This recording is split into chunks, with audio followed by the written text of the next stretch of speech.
Alabama. They like to get back there and got off on the right track with a win over 16th-ranked Albany State last week. What an environment both of these programs have now created, the fan base and everything surrounding days like today. We were walking through the tailgate area. They've been here since early this morning, tailgating all day, and being down on the field just a few moments ago, you get the vibe that this is a very important game for both teams. Well, I hate to use the word cool because it's hot today, but it's very cool going through the parking lot today to see that set up, ready to go. Limestone traveled well. Our side of the stadium, you see it here in just a little bit as well with North Greenville. Great atmosphere for college football tonight. Well, we know Limestone can certainly finish strong. We've seen that the last couple of weeks, and we know North Greenville can control the football. They did so in a big win on the road against a top-ranked Albany State team a week ago. Yeah, they were able to do what they needed to do. And coming off a tough loss against Lenore Ryan, they'd won here on a field goal against Tusculum in game one. So I thought it was a big game for them to go down and win on the road at Albany State. If Limestone is going to be successful here today, it all begins with the talent of their sophomore quarterback. Yeah, Ivan Corbin Jr., 6'1", 200 sophomore. He's out of Warren, Robbins, Georgia, preseason first team All-South Atlantic Conference. He got baptism under fire last year. He'll be a key factor here tonight. Limestone also has some pretty good weapons, both at the wide receiving and running back position, with a tandem of Fleming and Patton. Well, how about Jerqueo Patton, 5'9", freshman Charlotte. You see him there, 90 yards per game, 4.7 per carry. I guess Tusculum, 28 carries, 134 yards, had a couple touchdowns. The 3-yarder came with 33 seconds to go. The 40-yarder in overtime to win it. He came in with the tying score as well as the winning score, and coming off an impressive performance at home at the reservation a week ago, he'll try and replicate that here. North Greenville's system is well in place. They're not quite as young as Limestone from a program standpoint, and they have found the perfect quarterback to run it in Will Hunter. Yeah, good look there. 6'1", 200. He's now a redshirt junior coming out of Lexington. How about a year ago, 3,000 plus, 23 touchdowns, 8 interceptions. 4 of those, though, came against UNA. He has been a catalyst for this team offensively. He's got experience with the deep run last year. It helps when you can turn and hand the football to a duo like Tracy Scott and Ashton Hurd. The 1-2 punch for North Greenville means they'll both be fresh toward the end of the game. Well, and you know, you're talking about a couple of guys from South Carolina. Hurd at 5'9", 180, the junior out of Abbeville, coming off 134 against Albany State. 1,000 yards 2 years ago. Scott, the redshirt sophomore from Carolina High in Greenville, 109 yards per game, 119 and 2 touchdowns last week. 1,000 yards rushing last week. Cam Rice had the big play a year ago. Limestone was going in when the game was still young. The game was still tight. He was able to come away with a turnover. North Greenville never looked back. They've won each of the 2 meetings prior in this series. If Limestone is going to break through, a couple of keys we're keeping an eye on. One, can the Saints execute early? We know they can play well late, but on the road it seems even more critical to stay in it in the beginning stages. Struggled offensively, averaged only 20 points per game, 283 total. They had to come from behind. I think here tonight it's imperative they do execute early and get some points on the board and just eliminate mistakes. 6 turnovers last game out, still won. Yeah, still won the football game after 6 turnovers. That's remarkable. And the penalties were as much a conversation, as much a concern for the Limestone coaching staff as those turnovers you talked about. For North Greenville, the 2 things they did last week, they possessed the football, something not many people had done against a highly ranked Albany State team, and then they protected the ball very well, something that's critical in this one again tonight. You need to possess it because this is going against a Limestone defense, 7th in Division II, that has allowed only 252 yards per game, so get some first downs, keep the ball, and then sustain the drives. After you do protect the ball, don't give Limestone some short field advantages there. So take care of that football, which is always a key in any game you're going to play. As we mentioned, North Greenville had its way in the 2 prior meetings, including a 37-0 shutout in Gaffney last year. But the Saints program, a year older, and both teams peaking coming into this one. We'll have more pregame coverage on the other side of the break.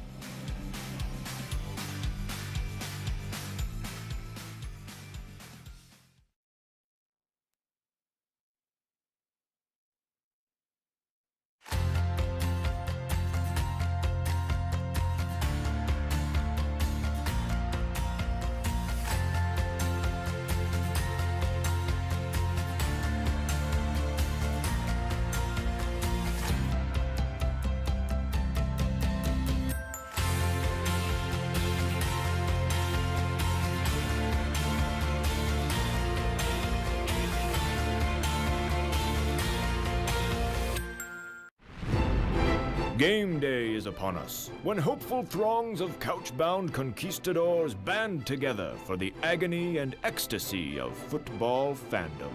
When the palate-pleasing pleasure of wings, burgers, and bratwurst is eclipsed only by the sweet taste of victory. So find your lucky seat on the sofa, and remember, you make a better door than a window. Ingles, your official sponsor of food and football. Meet Dan. He works hard to support his growing family, with 2 kids at home and another one on the way. But his budget just keeps getting tighter. It's never quite enough. So Dan started looking for a better way, and he found Limestone.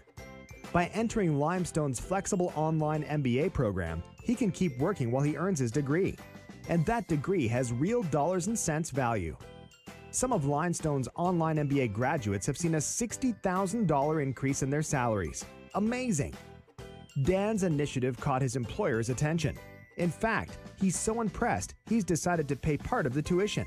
So Dan's getting a great education, becoming more valuable to his employer, a stronger candidate for better jobs, and ultimately earning more money to support his family. He's a smart guy, and you're smart too. So what are you waiting for? Apply for Limestone's online MBA program today.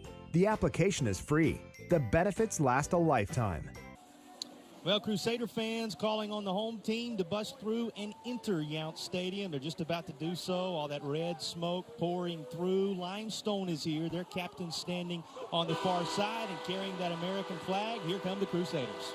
So nice to be back home, and you talked about it at the outset, the run made last year in the Division II National Playoffs. Did lose at North Alabama in the 3rd round, but you think back, lost their 52-21 regular season. At that point, 4-4, put it together down the stretch, got that experience. See Limestone coming in, only 4 years as a program, won a couple of games the first 2 years, 5 and 6 a year ago, won a couple of games, and they've done it in impressive fashion, coming from behind to the 4th quarter to win. And if it goes to overtime, they're in good shape. We had their first ever road win in program history in overtime on the road at Brevard a couple of years ago, and they've won back-to-back overtime contests this season, coming in 3-0 all time when extra time is required. The captain's meeting at midfield here are those tense final moments before kickoff. Yeah, I tell you, it is a hot day. We'll talk about it. Sun going to go down, but just ready to play, and that's what you look forward to on a Saturday night in late September, college football. In just a moment, we'll check in with the 3rd member of our broadcast team, Ansley Brock, after the toss, but we should let you know what she will no doubt document.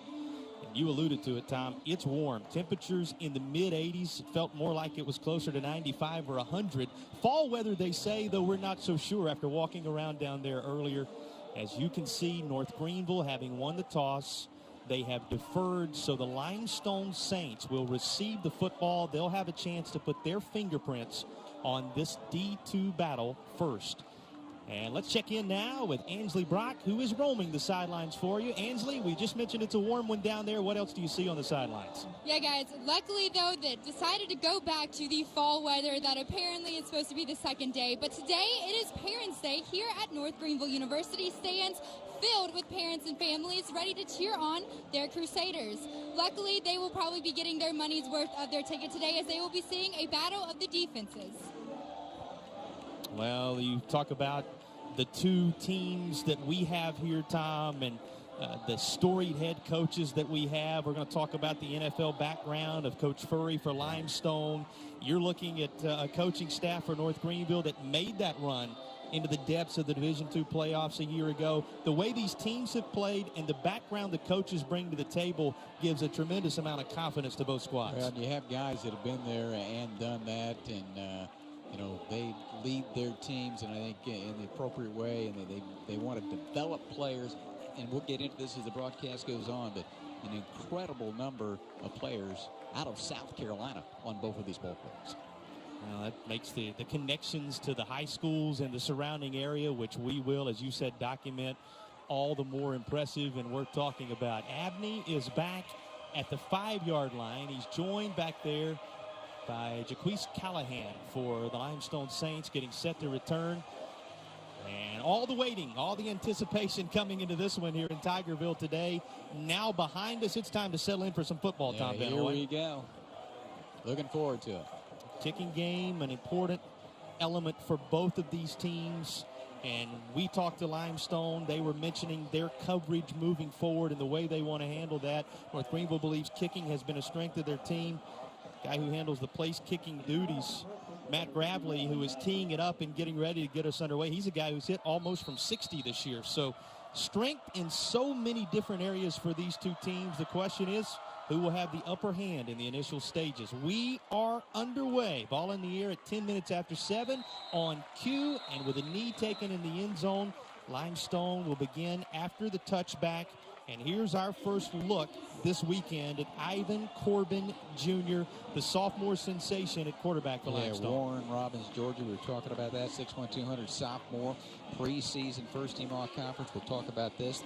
They're out of the South Atlantic Conference. First opportunity for them to compete for championships. The preseason number 7 right now. There are 8 teams, but off to that good start. And he has experience, got thrown in there last year as a freshman, so even though he is a sophomore, he does have experience under his belt. Preseason all-conference selection, first-teamer in the South Atlantic Conference, and he started 10 games in his freshman campaign for Limestone. As we've already talked a couple of times about, the engineering of the late comebacks the last 2 weeks just speaks to the maturity with which this young man plays at the quarterback position. He was able to shake off those 6 turnovers. He was personally responsible for those 6 turnovers last week. And coaching staff said, we didn't talk a lot about the turnovers. We talked more about decision-making, when to uncork one and throw it away, when to turn and just calm things by handing off to one of the backs. And speaking of those backs, here's the surrounding cast for Limestone. Yeah, we talked a lot to Deontay Fleming as well. Young man out of Greer, their leading receiver. Vincent Smith caught a big touchdown pass in one of the games earlier this year. And they like the development of their offensive line as they get deep into the season. Of course, Blackman, a big loss for them. Hurt, you saw him on the screen there. We'll get into that. They're also without a major defensive contributor in Simmons. So Limestone going to have to not only play on the road, but play through some of the attrition that they've experienced due to injuries. For North Greenville, they talked about defensively especially how pleased they are to finally have some of the key pieces back. They returned a number of the players from that defense a week ago, as you see the Ingles starting lineup for North Greenville, or a year ago, I should say, but they're just now getting them healthy again, Tom. Yeah, and there are a number of players coming back from a year ago. Sam Houston was a major loss at middle linebacker from a graduation standpoint. He's a graduate student now.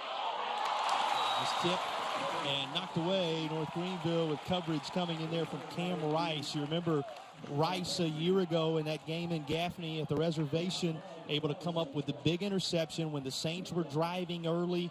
Really tipped the balance of the game. Both coaches talked about how that moment ended up resulting in a 37-0 victory for North Greenville, but how at that time when he stepped up and made a big play, everything was still in doubt.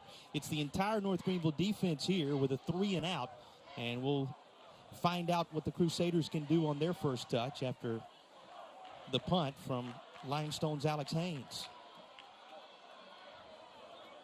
It's a good one, booming kick. Going to be fair caught inside the 25, and that's where the Crusaders will take over after the fair catch by Harold Hilton, a 5'8", 148-pound wide receiver, given the return responsibilities for Limestone this time around. And Will Hunter, he is more of a pocket passer than what you're going to see from Ivan Corbin Jr. Hunter has some sneaky speed, they'll tell you, and what they love most about Will Hunter, talking about the North Greenville coaching staff, they love his football IQ and his ability to let plays develop in front of him.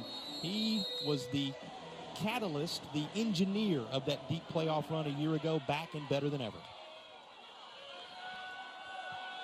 Hunter's first toss is going to give a look down the near side to North Greenville's Mason Sanders. 6'6", 230 for Sanders, Tom. That size the Crusaders will try to exploit throughout the evening. Yeah, he's out of Bowling Spring. We saw him a couple of high school games over the course of his career as well. And, went one-on-one coverage. Big guy, tried to one-handed. Pretty good defensive coverage there, incomplete. You already saw Sanders. We talked about the 2 backs that will have a chance. Tracy Scott at the top of your screen.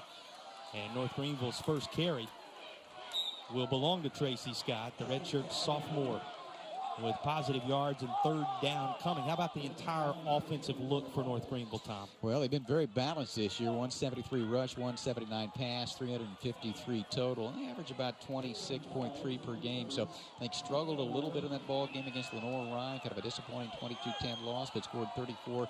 Kicked the field ball by Gravely to beat Tusculum in game 1 and then put 35 on the board against Albany. You see the defense there, and boy, what a remarkable start, 252 total. That's number 7 in Division 2, and we'll get you through some of those players at all levels are very good. Over the middle on 3rd down, an incomplete pass, another effort for Sanders. 10 starters back on offense for North Greenville, a very quarterback-driven offense. That safely can be said about both of these teams. One more note on the Limestone defense. The absence of Joshua Simmons is glaring. A foot injury toward the end of that game a couple of weeks ago. He opted to go ahead and have surgery. There are still some very real NFL prospects, Limestone folks will tell you, for Joshua Simmons. As a result of that, he opted to go ahead and have the surgery, so it was season ending. He will not be back, and he was their leader on defense a year ago. The punt going to be returned across the 30. Pretty good opening for Raw. He's out to the 35, tries to cut back, but will only have a yard or two after that and is up to the 37-yard line. How big of a loss is Joshua Simmons' absence? 8 interceptions returned for touchdown a year ago. Helped this team reach that number, and he helped this team reach a number that had them among the top 10 in the country defensively when it came to turnovers overall. So a big loss defensively for Limestone, and yet, despite some of the early issues for North Greenville injury-wise, and that big loss among others for Limestone defensively, both these defenses look good on the first possession, Tom. Yeah, they did. 3 and out, I think very good for this North Greenville defense. And we talk about execution from Limestone's standpoint. They got a pretty good game on first down there. It's a North Greenville team that did give up 500 yards against a good Albany State team, but able to come out with the win last week. Jacoye Patton gets the carry, the freshman making impact right away. And Tom documented it, scored with 33 seconds remaining in the game last week at home. And that score sent it to overtime, and then after a penalty following celebration, when Limestone's defense worked Tusculum off the field on a 3 and out and a missed field goal, the celebration pushed them back to the 40-yard line. The Saints said that's okay. They handed to Patton, and on the first play from scrimmage in overtime, he went the distance, all 40 yards, and they erupted in celebration with the latest home win. Yeah, I'm like you. I had to go back and reread that thing. And how do you do that from 40? But there was a celebration penalty after this field goal. 3rd down for Limestone. Both offenses come up empty on their initial drive. Now the Saints looking for the 47-yard line. Actually need to get right across it for a first down. 2 wide receivers to the near side. Going to go the other way, and North Greenville covers it up. Short of the first down, 4th coming from near midfield with just under 12 minutes to play. Limestone's second possession. Seems as if it may result in a decision to kick, but now not so much. Saints leaving the offense on the field. Just on their side of the 50. Not a bad roll of the dice on the road. Trying to make a statement, stick in this thing. And Patton makes it work. He has the first down and then some across the 45 of the Crusaders and down to the 42-yard line. Well, do you think that the gentleman at the helm of this Limestone program, Coach Mike Furry, has any hesitation when it comes to these young backs? Well, I'll tell you what, no. They went to the line of scrimmage. They knew what they were going to do. You know, and oftentimes that can result in, if you pop it through there, you can go distance on that. Did get the first down. You know, you like the aggressive nature. It's a young program trying to instill confidence in his team. And you know what? To get a first down here on the road, good call. Well, this time leading the way, doing some blocking is Patton. And the carry going to be there for Limestone's Shenard Bain. Bain, a running back, one of those coming back from the work load that sees so many. You are missing guys like Daytwan Commodore, who had 212 yards a year ago. Of course, everybody remembers what Mays was able to do a year ago for Limestone. Then we talk about backs like Patton. Here you see Bain. One thing we could say about both of these teams, Tom, is you're going to hear a number of different names on both sides. A lot of weapons up and down these rosters. And it's back to Patton, who finds a hole. And he may make the 4th down gamble pay off. Gets inside the 5. There is a flag back around the 24-yard line. And Patton takes it with that breakout speed all the way inside the North Greenville 5. Let's see if it sticks. They're walking back. Maybe a block on the edge there. And tell you what we saw. On the ability there, you get a good look at it there on a camera work. Up inside the jump cut. and then able to accelerate down the sideline and maybe the block on the edge provided an opportunity. Holding, offense, number 81, 10-yard penalty, replay, second down. You hear the holding call that will bring Limestone back around midfield, but you said it, Tom. Takes nothing away from what fans already witnessed, and that is if number 23 finds open real estate, he's tough to bring down. I'll tell you, 28 carries, 134 yards, 2 touchdowns last week in the overtime win over Tuscaloosa. He carries the load among all those different backs we discussed, those who have come through this program in its young stages. He and the redshirt freshman, as we said, with 5 touches last week alongside the young backs. Right now carrying the load for Limestone. Second down. Saints need 3. And this time, North Greenville all over it. As the Crusaders behind Brandon Berger, able to swallow up the ball carrier. Berger, last week, along with Harper, the 2 biggest contributors in that upset victory for the Crusaders. He is the leading tackler out on the edge there with 32, a couple tackles for loss. And tell you, anytime bring down that young man in the open field, that's a good one. Depth, the main concern on defense for North Greenville. They have a very strong linebacking core. You just saw what Berger can bring to the table. Without defensive lineman, Chauncey Haney, who was lost in the Orion game, some gaps to fill for North Greenville as well, as flags come in prior to the third down play. And it's not any coaches making excuses. It's just par for the course when you get to this portion of the season. Here's the call. Before the snap, false start, offense, 5-yard penalty, third down. Where these 2 teams have been plagued, Tom, is not only have they lost some bodies to injury, they've lost some very important bodies well, to that's injury. true. You were talking about Simmons a minute ago and what preseason All-American in that secondary. But, yeah, and in conversation with Jeff Farrington this week on a conference call, a lot of guys back in certain spots, but trying to get everybody on the same page with some injuries and consistency and playing together. And he thinks they're getting better as the season's gone on. Mike Furry's offense facing a 3rd down and 9. And that's not where they want to be. And now timeout called for. Timeout, Limestone. First time out of the half. Saints want to talk it over before an important 3rd down play. How about the fire of Coach Mike Furry as he gathers his team up? We'll be back to Tigerville with more on the other side of the break.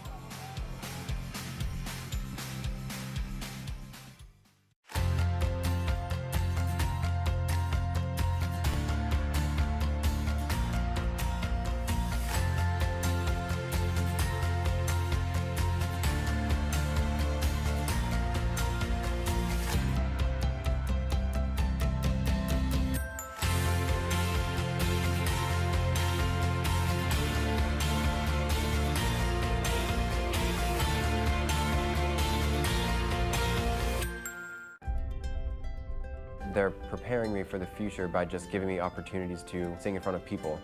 So you can have one-on-one time with the professor, and the professors are here to help you. Not only help you grow in your studies, but in your walk spiritually. The faculty here, they just give more than what they're asked. Each week you meet with them just to discuss what you're learning in your music, to increase your repertoire, to get better. I think there's just something special about this school. It draws people. Buying a car just got easier. Proof pricing is here. Dave Edwards Toyota's Proof Pricing means you see true price comparisons, available customer rebates, current manufacturer's incentives, and bottom line dealer discounts. Get proof pricing at Dave Edwards Toyota. Proof is evidence sufficient to establish truth. Seeing the proof, the evidence makes it clear. Finally, you can get proof that you're not overpaying. Like I said, get proof pricing at Dave Edwards Toyota. Get proof pricing at Dave Edwards Toyota in Spartanburg. Game night dinner doesn't have to be stressful. Stop by the Ingles Deli. It's dinner and a snap, then off to the game. Ingles, low prices, love the savings. There are 2-1 teams squaring off in the early part of the 2017 campaign. A day trip for the Limestone Saints, just about an hour-and-a-half ride from Gaffney to Tigerville, South Carolina. And the Saints on their second possession of the game, facing a 3rd down and 9.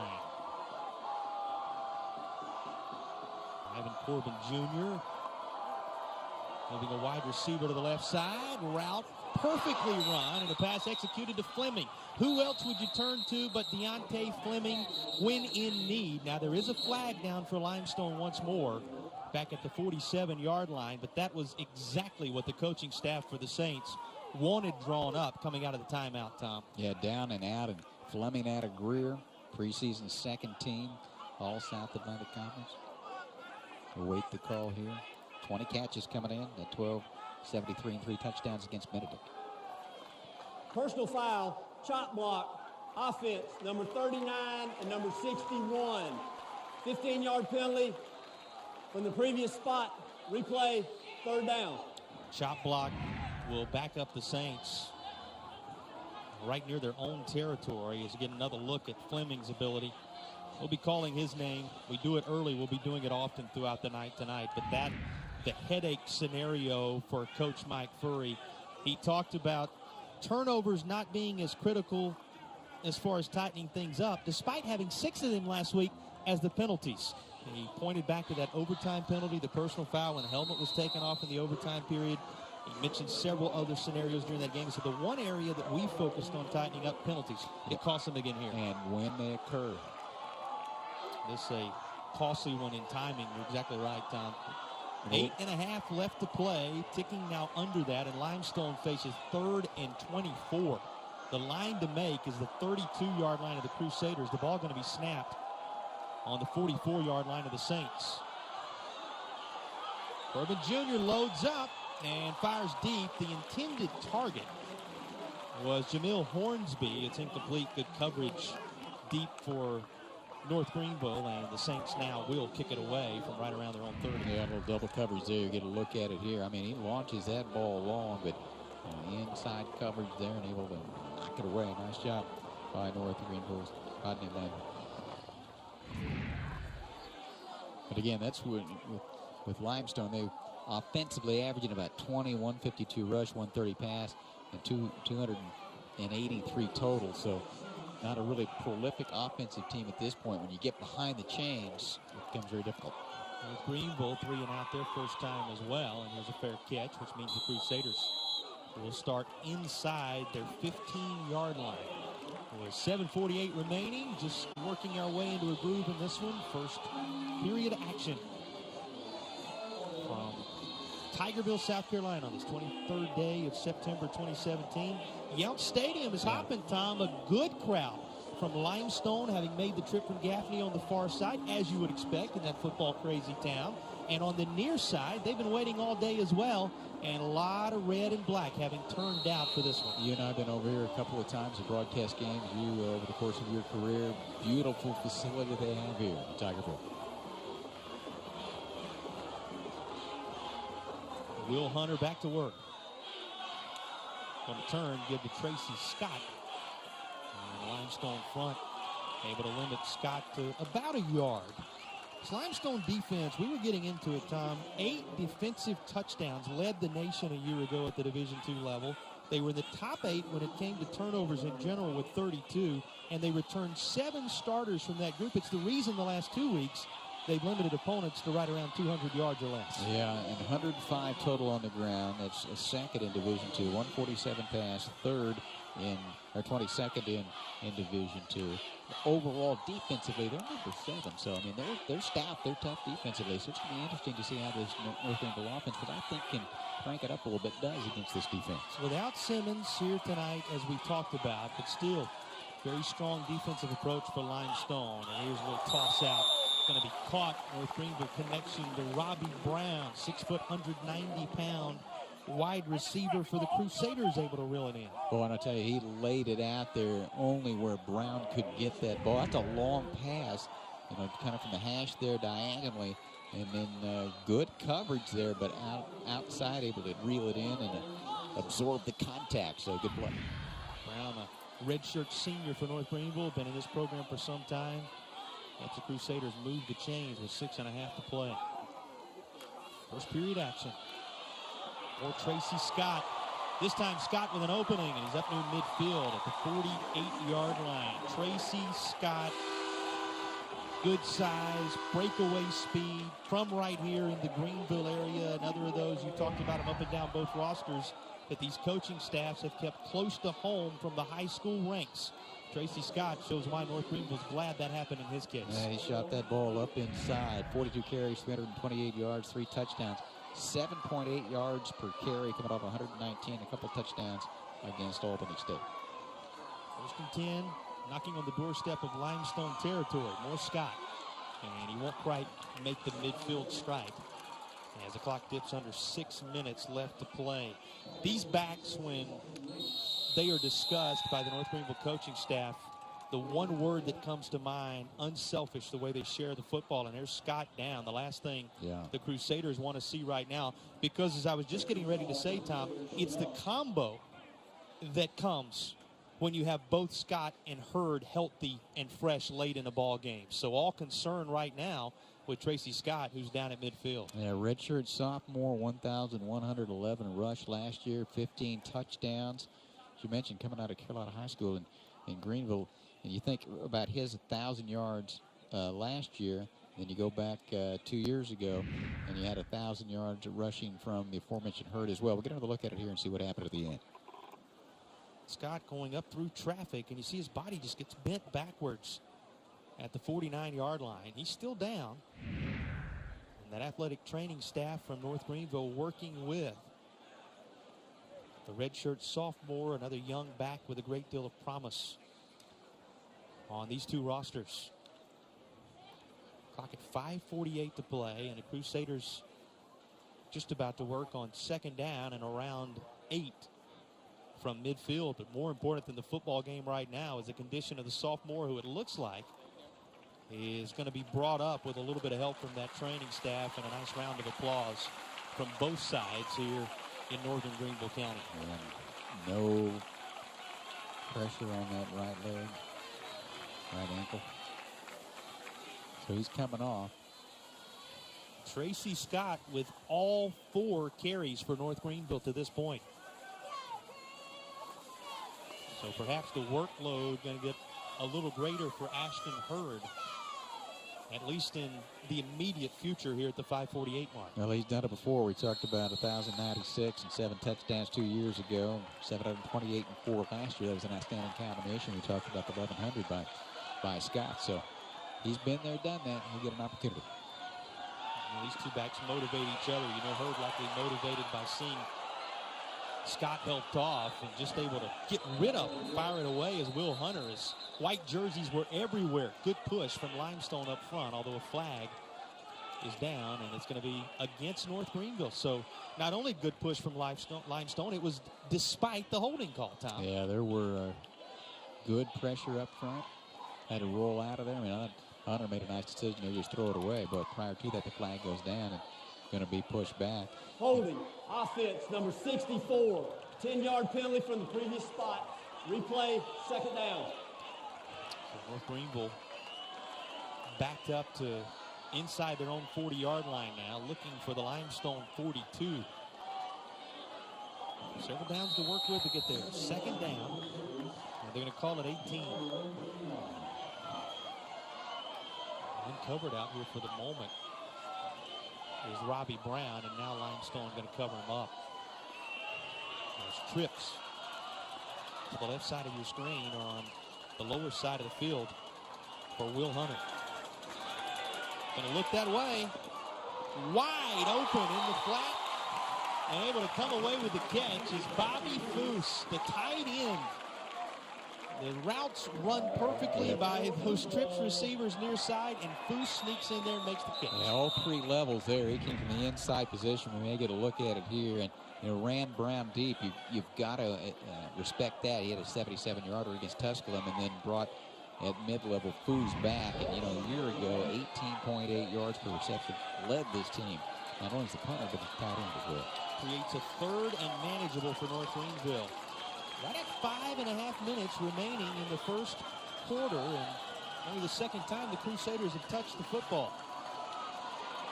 As they'll give to the big bruising back inside.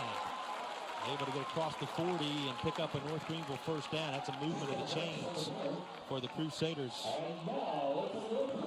As big number 35, Kristen Jackson, 5'8", 220.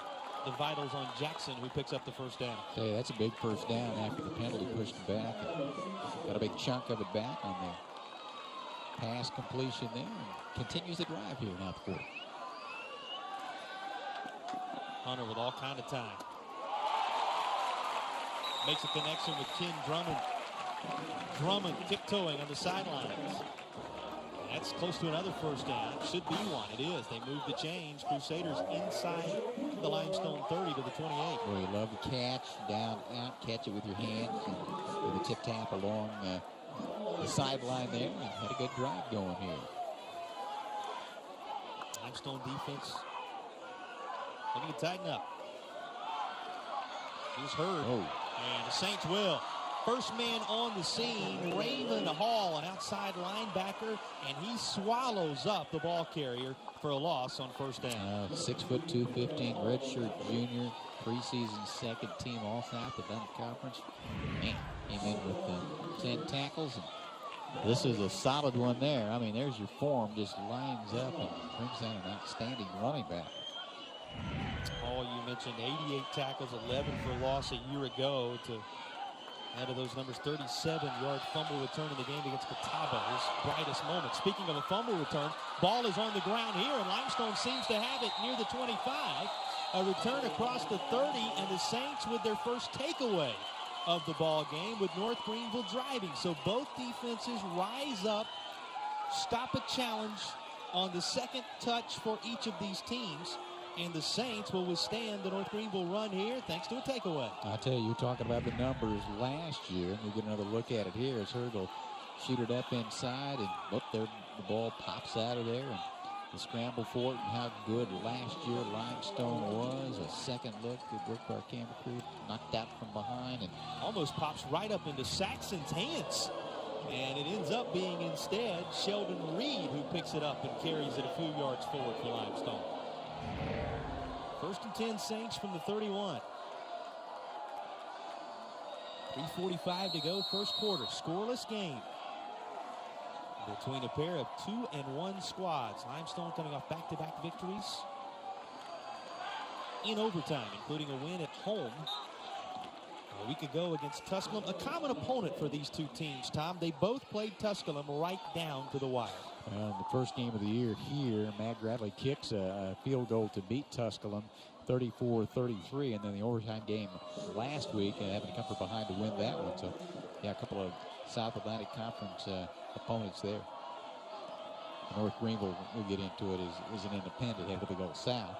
But this is for Limestone, only the fourth win in the program. I think it's a very important thing they have conference affiliation, particularly from a scheduling standpoint. And they'll never have a better win percentage than they do right now in the South Atlantic Conference. They're batting 1,000. Here's a toss out near side. This is caught by Fleming, and Deontay Fleming is ran out near the marker at the 40-yard line.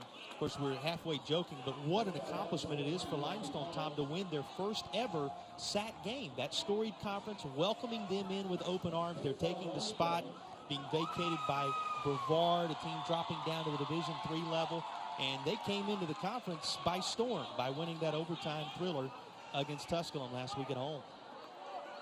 Welcome to the conference. How about that? Well, and the way they did it, too, particularly with scoring late and then an overtime. Enough for a first down for Limestone. Little toss out. Going to be caught by Bain. And Bain is into North Greenville territory at the 46. That's back-to-back first downs for a Saints team moving with some confidence offensively after the takeaway defensively. And let's quickly check in with Ansley. She has an injury report. Ansley? Yeah, guys, Tracy Scott is over there. It is indeed his right ankle.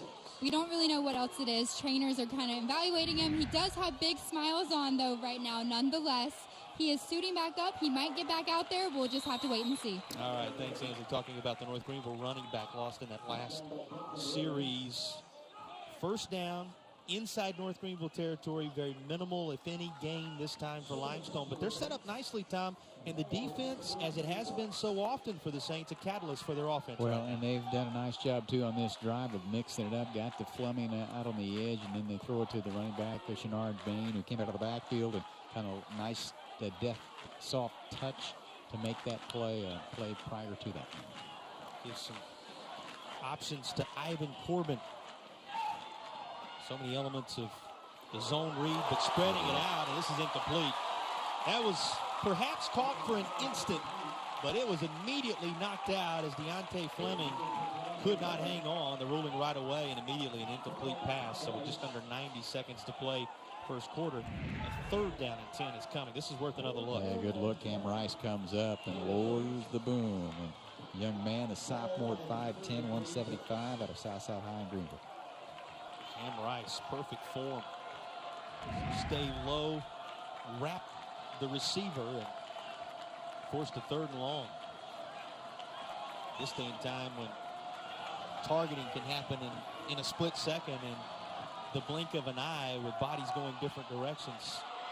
He was able to tackle with some confidence, do so effectively. Here's Corbin's damage that can so often be done, even on a busted play, and he gets near and has enough for a 1st down as the Saints will move the chains. Corbin makes something out of nothing, and Tom, there's a first real look at what a dynamic rusher he can be. Yeah, really wants to throw the football. 64 carries, 86 yards, and a couple touchdowns, but a good decision. The pressure came on the edge. He came back against the flow, cut it up, and got a good game. Corbin can make plays with his feet. Also throws the deep ball well. He's definition of a dual threat quarterback for Limestone. Going to turn and give up the middle. Crusaders not fooled. Front line for North Greenville, forcing Patton to make a bit of an adjustment equipment-wise. What can you say about the way this group up front is playing for North Greenville so far? Johnny Birch, the defensive lineman, in there to disrupt that time around. Yeah, tackle 6'5", 265, the senior. Right next to him, the nose guard Seth Lauder, 6'2", 285 junior, and then Desmond Williams out of Piedmont ran high, the sophomore, 255 at the other end. Under half minute to play, down around 10 seconds. We're going to get to 14, make it 13 before Limestone calls timeout. First period winding on down in a scoreless affair. Second timeout of the half. As you heard, second timeout for Limestone burned in this first period. And let's talk Mike Furry for just a moment. Yeah. Has a background that extends all the way to the National Football League. He is a Mike Martz disciple. He said this about Coach Martz. He said, you know, the first year I was around him, I didn't like him. But then I picked up on his philosophy that he was dedicated to excellence, that he was into developing people, and he cared about his players. And he said that is the same type of approach that I've tried to create as we build the foundation at Limestone. Well, I'll tell you, his background, obviously, in the National Football League, well, if you don't know, 8 years, 4 different teams, you know, a little arena football, a little XFL, and you can see him, it looks like he probably still play today, and probably one of the really good fits at Limestone with his background and community work and things of that nature. When we asked him, how did you end up landing at Limestone College? He said, you know, one of the first recruiting trips I went on when I was at Marshall with the Thundering Herd was to Gaffney High School. I recruited a kid by the name of Hyleek Foster, who folks in this area know all too well. He said, after that, I understood what a hotbed this area is for high school football, and when the Limestone job came open, I knew because of all the pieces being in place, the passion of the fan base, the opportunity to recruit there, it was going to be a great job for somebody, and I'm glad it turned out to be me. Going deep and too deep, a little bit too much air underneath it for Limestone this time, so 3rd down is coming. Corbin takes a pretty good lick. But the Saints live to fight another day here after the timeout. He said, I felt like for all those reasons, Tom, Gaffney was the perfect place for my family. We've loved being involved in the community. He said, so many of the things that I believe in were already in place there, and we're just trying to build on it. And the passion for football, and if folks don't know, they do play at the reservation, the Gaffney High players. And love it. Have no intentions of doing anything else in the near future because that 10,000-seat venue, which the fans in Cherokee County can pack out regularly, is just the perfect type environment for this young and developing football program. Now think about this. I mean, it's only the 4th year. I mean, from scratch, that's tough to do.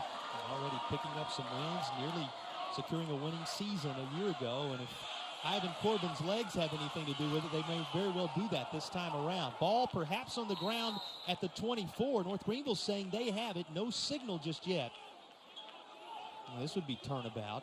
Crusaders were driving a moment ago, and Limestone securing the takeaway. Again, No signal as yet that it's North Greenville's ball, and it looks like Limestone's going to maintain possession. Not only that, if it's Limestone's football, it should be a fresh set of downs, and it will be. Here's another look at it for you. Yeah, you get a look at it there. Played well defensively on the edge, and it wasn't there. And then up inside, a quick decision. The ball comes loose, and don't you love it? Just every player on both sides think they have the football. That's a quarter, partner. One in the books. Let's queue up 15 more. We'll be back to Yount Stadium in Tigerville right after the break.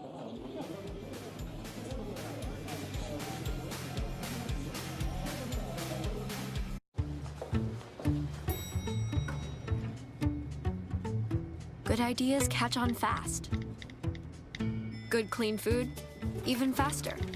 Now delivering for lunch and dinner. Panera, food as it should be. We're not only learning different things in the classroom, we're taking it and applying it in the real world. I want people to know what it's like over there, to know the poverty and to know the hardships that they go through, but also to know that God is still over there and His light is still shining. God can use any gifts on the mission field. Starting something new. It's a little scary, but exciting. Let's see what we have here. At Ingalls, we know that getting ready for that step into the unknown is easier when you have the love and support of a caring family. You know, you can't start a new job without having my special good luck breakfast. And a good breakfast to get you going. Your special good luck breakfast? Yeah. So here's to that first step, that first day, and the ones who help you get there. Ingalls, all the ingredients for family.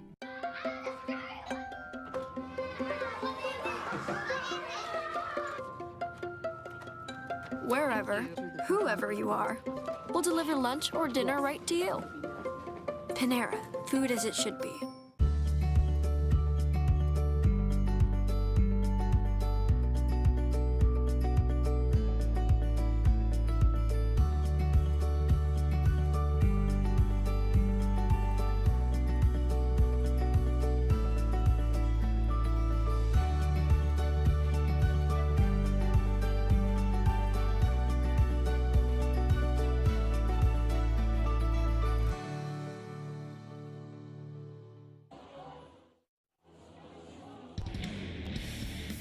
Grab game night dinner at the Ingalls Deli. Rotisserie chicken, a salad, and a hot bar. Everything you need can be found at the Ingalls Deli. Ingalls, low prices, love the savings.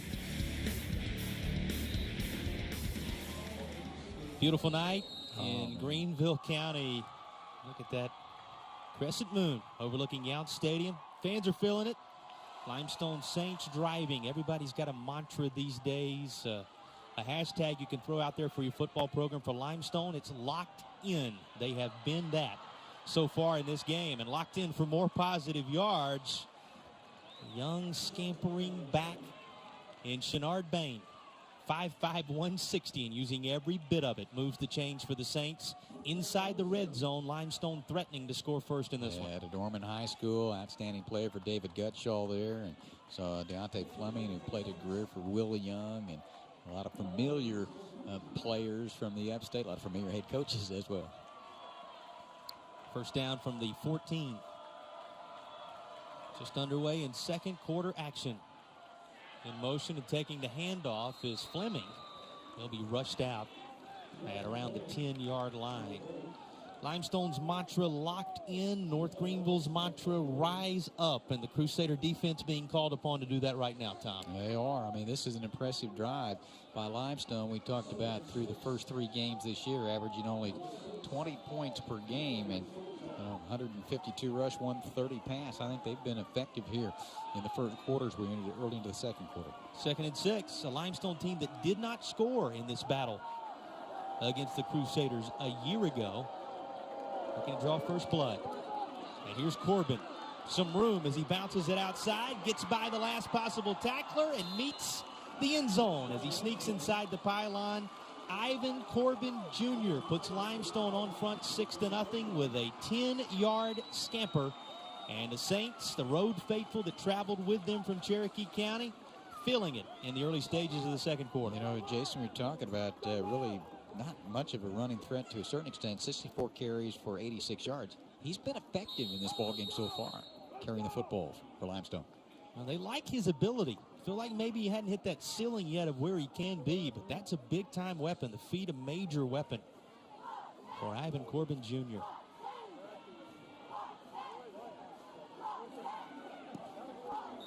Extra point true for Limestone. 7-0 Saints with 13:57 remaining. Limestone turns a fumble recovery into an extended drive capped by Ivan Corbin's touchdown run.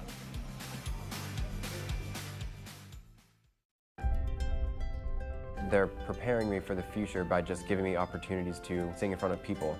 So you can have one-on-one time with the professor, and the professors are here to help you. Not only help you grow in your studies, but in your walk spiritually. The faculty here, they just give more than what they're asked. Each week you meet with them just to discuss what you're learning in your music, to increase your repertoire, to get better. I think there's just something special about this school. It draws people. Each year, more than 500 student athletes compete here at North Greenville University. Since its conception, the Crusader Club has helped fund our athletics program to help our athletes compete at the highest level possible. Join one of our 5 membership levels, ranging from a $25 student level all the way to a full $20,000 scholarship level. Each membership and donation helps pay for scholarships, buy meals for athletes, as well as facility and equipment upgrades. Join today and support our athletes by going to nguathletics.com/Crusader Club. Is this my car? State Farm knows that for every one of those moments, This is ridiculous! there's one of these. Is this my car? What? This is ridiculous. This can't be happening! This can't be happening. Oh, it's happening, sweetheart. Oh, it's happening, sweetheart. Shut up! Shut up! That's why State Farm is there, with car insurance for when things go wrong, but also here with car loans to help life go right. State Farm. Talk to State Farm agent Tiffany Friel in Landrum today. Well, one of the keys we talked about coming into this game, execute early for Limestone. They've done it on both sides of the ball. A turnover forced by the Limestone defense leads to a 12-play, 69-yard drive. They ate up right around 5 minutes of game action and capped it off with the Corbin touchdown You run. saw the motion, and then they going back against the grain. Very effective in that drive. Corbin Jr. goes the final 10 for the touchdown.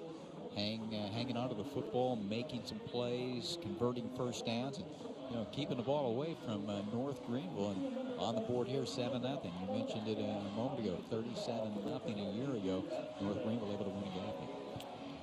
Corbin Jr. held off a couple of guys nipping at his heels in the offseason. DJ Phillips, who transferred in from Marshall, also held off young Mr. Wilson, who was a part of the UAB program, transferred when that program was brought to a close. And it was open competition, according to Coach Mike Furry, coming into the season. That speaks to how much belief they have in the young quarterback. North Greenville with an answer up to the 40-yard line. Solid return. Crusaders will take over near midfield. And now, unusual spot for North Greenville in a game like this, Tom, especially as well as they played at home over the last couple of years, playing from behind in the second period of action. Yeah, we'll see how they respond. Folks just joined us.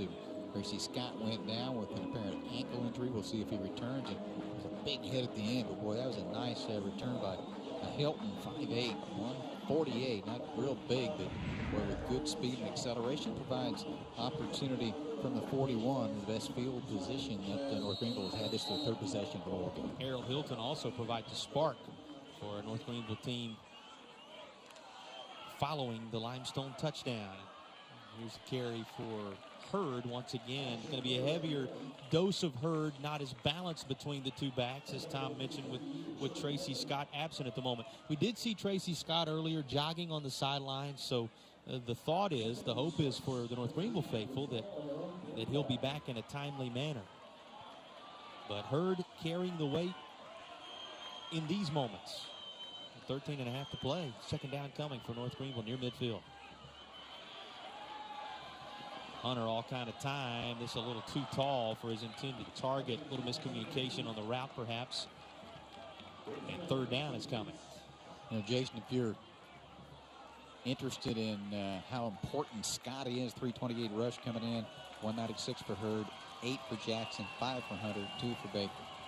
So an instrumental part offensively of this North Greenville team. Puts it in perspective. It's 3rd down, and 6 is on the horizon. Crusaders have to reach Limestone territory. They have to reach the Saints 49 to move the chains.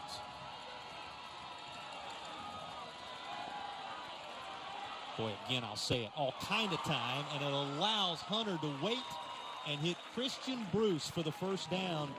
Well, there is the picture of the best that Will Hunter brings to the table. He allows plays to develop, no panic in the mind of the redshirt junior, and he's able to move the chains. When you saw the footwork there, just slides a bit, provides an open lane, and continued to run the pattern, which he did. Christian Bruce able to come up with a play there.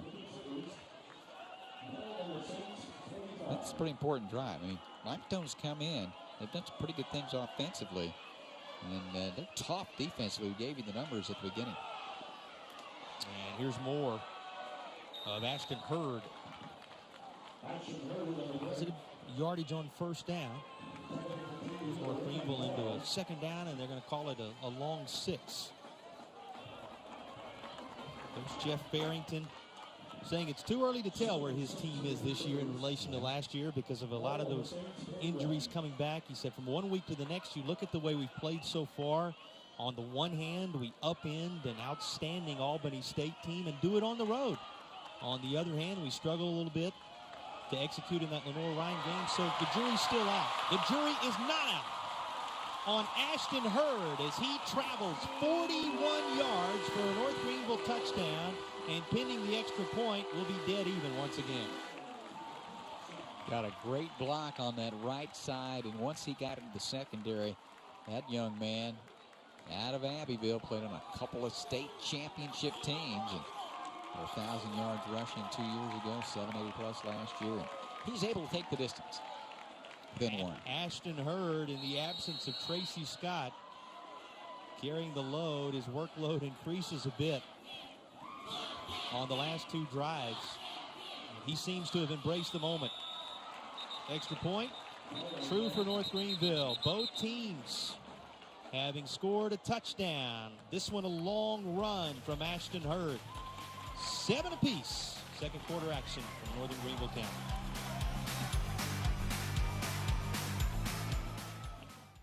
Okay, car shoppers, here's something you might not know. Now you can actually protect yourself from overpaying. Really, Proof Pricing is here. Proof Pricing means you can see true price comparisons, available customer rebates, current manufacturer's incentives, and bottom line dealer discounts. Proof Pricing means you're on the inside, not on the outside. Now you can see everything. Cool. Protect yourself from overpaying. Get Proof Pricing at Dave Edwards Toyota in Spartanburg. So much of life these days is rushing around from one place to another. Sometimes you just want to enjoy the journey on the way to the destination. And part of what makes it a little more enjoyable is an appreciation for the folks who help you get there. At Ingalls, we know that the people who send you on your way are the same ones who keep you coming back. I think you should take it for a spin. Are you serious? Ingalls, all the ingredients for family.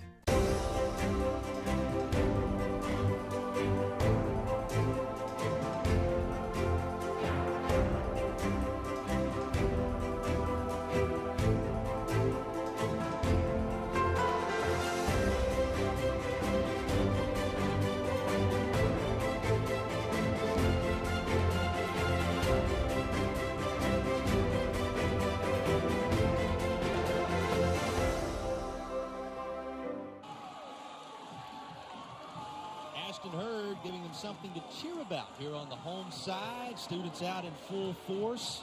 The beautiful thing about a Saturday, no classes. And you've got all day tomorrow, you know, once things are done here, once you finish your responsibilities, whether it be your activities of the normal Sunday or whatever it is that you're into, you have some time to get ready before classes roll back around on Monday. Nothing like a Saturday night, nothing like a little college football. And we welcome you back in to Tigerville, where the homestanding Crusaders, after a 5-play, 59-yard drive, which ate up about 1:56 of game action and was capped on a 41-yard run by Ashton Hurd, have even the score at 7 apiece. Yeah, what a response after 12 plays, 69 yards in about 5 minutes. That quickly able to get back and get this game tied. Limestone cashing in on a forced turnover. One of the things this Limestone defense has done best across the last couple of years. They do it very well. And then North Greenville putting together a fairly quick drive, less than 2 minutes required to march 60 yards after a solid return. This fairly average return for Limestone up to the 20-yard line. That's where the Saints will take over. What are your impressions so far of Ivan Corbin Jr., Tom, after watching him through a quarter plus now and seeing the way he engineered that last drive for Limestone? I mean, making good decisions and maybe a little bit more fleet of foot than I thought, and ability to pick up some yardage, make decisions, isn't there, quick decisions, and able to utilize some, I think, some outstanding play calling is too, to mix it up, keep that North Greenville defense off balance a little bit here early on. The confidence is there, the athletic ability is there. It's the decision making, the one area that Limestone was working on with Corbin, and you can see progress from 1 week to the next. That much is sure. Another carry for Patton and more positive first down yards. 2nd down and 3. Yeah, Jason, if people weren't with us, won last week against Tusculum, and the young man turned the ball over 6 times. Did a great job. Put the play behind you and move on, and able to do that and win the game. And talk with Coach Furry this week, you know, just from a decision-making standpoint, I think he's done a good job. If it's not there, throw it away and, you know, hand the ball off. Don't be afraid to do that as well, and keep it when you can. And so far, so good for Limestone. Well, and you see him on the sideline there. It's his character that rubs off on a guy like Ivan Corbin Jr. This is enough for a first down. It'll move the change for Limestone on a little toss out near side and a connection with Vincent Smith. He said 3 things I preach to our guys over and over again. Stay even, kill. Don't be scared to fail. How about those 6 turnovers and bouncing right back from fans home maybe saying, when are you going to let him live those 6 turnovers down? No, it's a remarkable thing to those of us who have watched him play, and certainly an accomplishment and a high compliment that he was able to overcome that a week ago. Stay even, kill, don't be afraid to fail, and finish the play. He used a baseball analogy. He said in baseball, you always have to run it out to first base because you never know. Is the fielder going to drop the ball? Is something going to go awry on the throw? He said we teach our guys, stay even, kill, don't be afraid to fail. Go ahead and put yourself out there and finish every single play. Those 3 elements have become a recipe for Limestone success. You have to have at least 100%, if not more, if there is such a thing, from an effort standpoint. Yeah, he said, my grandfather used to say to me all the time, 110%. I never knew what that meant until I played football. And now I understand. Give more than you think you can. And that among the challenges that he levies on this Limestone football team week in and week out.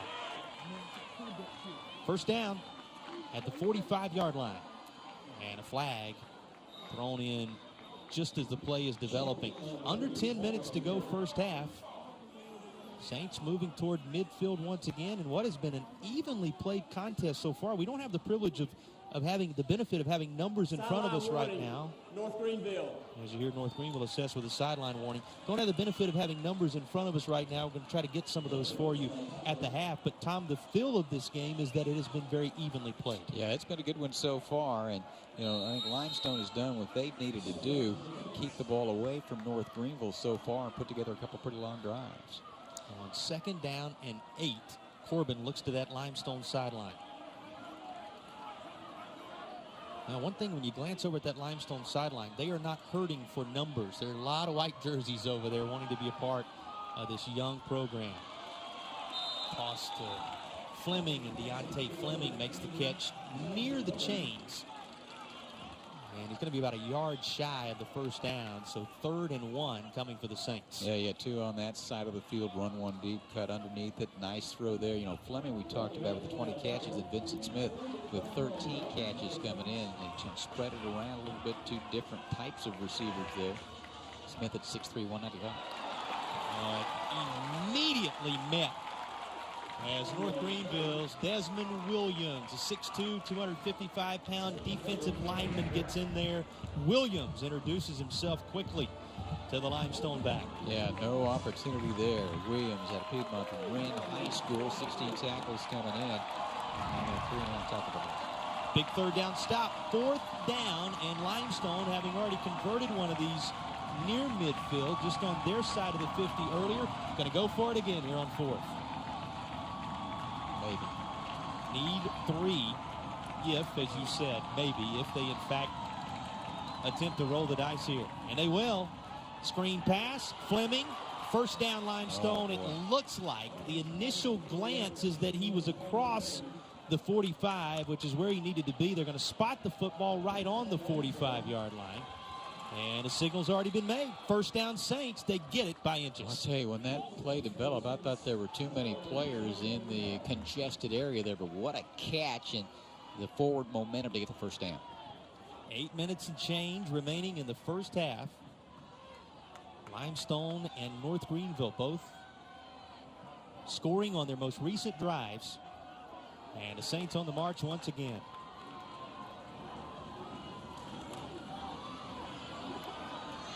Carry for Bain. And he gets through the hole quickly and is down to the 31-yard line.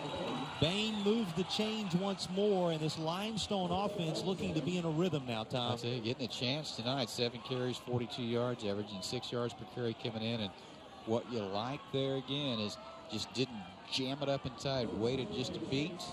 The block came, caught off the backside block there, and then provided an opportunity to pick up first down. Limestone quickly up to the line, but take their time looking over for the play call. North Greenville defense, having been out there for some time, remember the long drives belong to Limestone. North Greenville's score came quickly. And Corbin Jr.'s arm on display, a hang with him catch in the end zone. Limestone touchdown. What a job juggling it by Vincent Smith.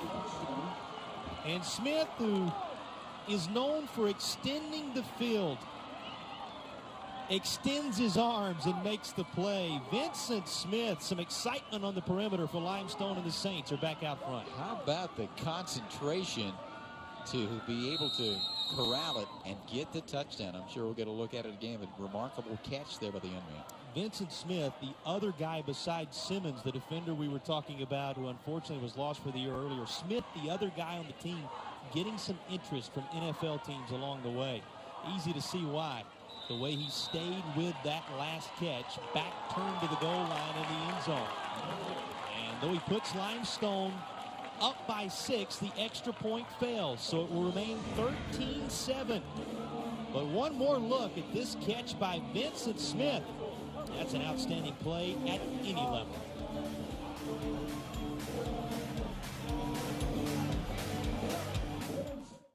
Subway restaurants are more than a great place to eat. They're a great opportunity. Local restaurants give people a way to become small business owners. People like Ashley in Burnsville and Robin and Ellen in Bryson City. And you help support their businesses whenever you visit.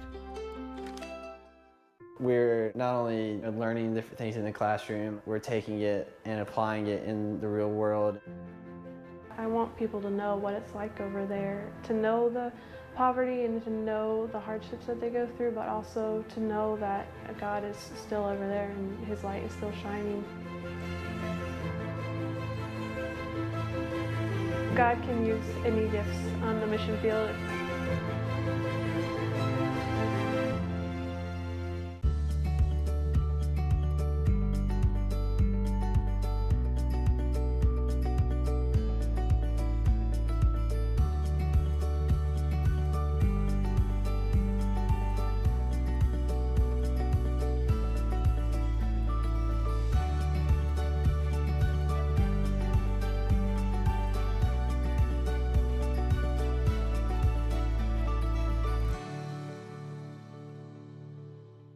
With our $3.50 sub of the day, there's never been a better time to try something different.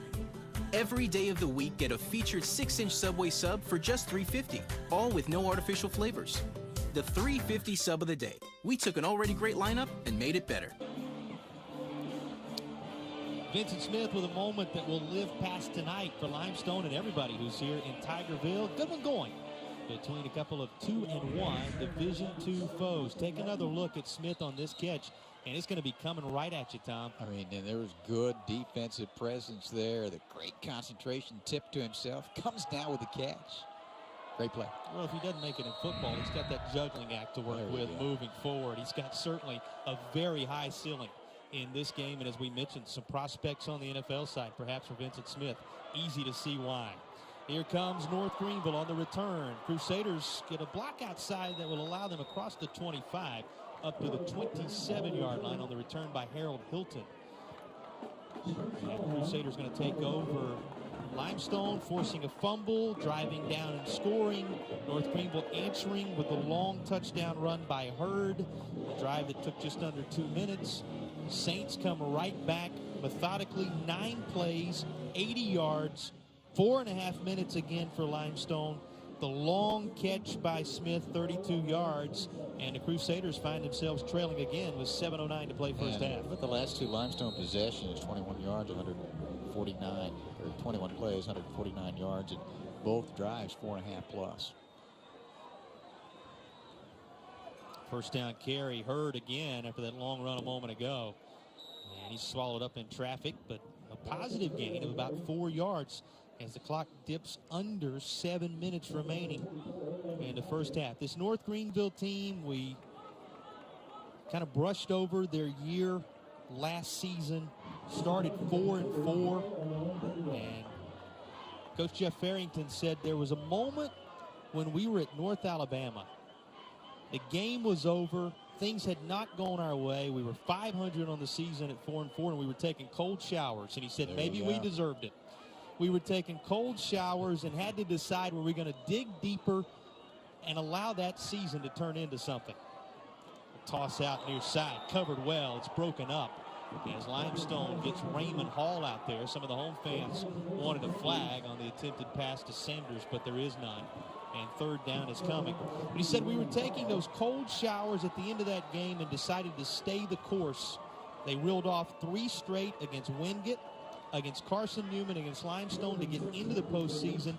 They reeled off 2 more wins, went 3 games deep into the playoffs, and it is going to be a season to remember for a long time here in Tigerville. Yeah, and you go back to 2011 when Willie Corn was here, and they went 3rd round as well, losing at Delta State that year. A team that won a couple of victory bowls in those days as well, with plays like this.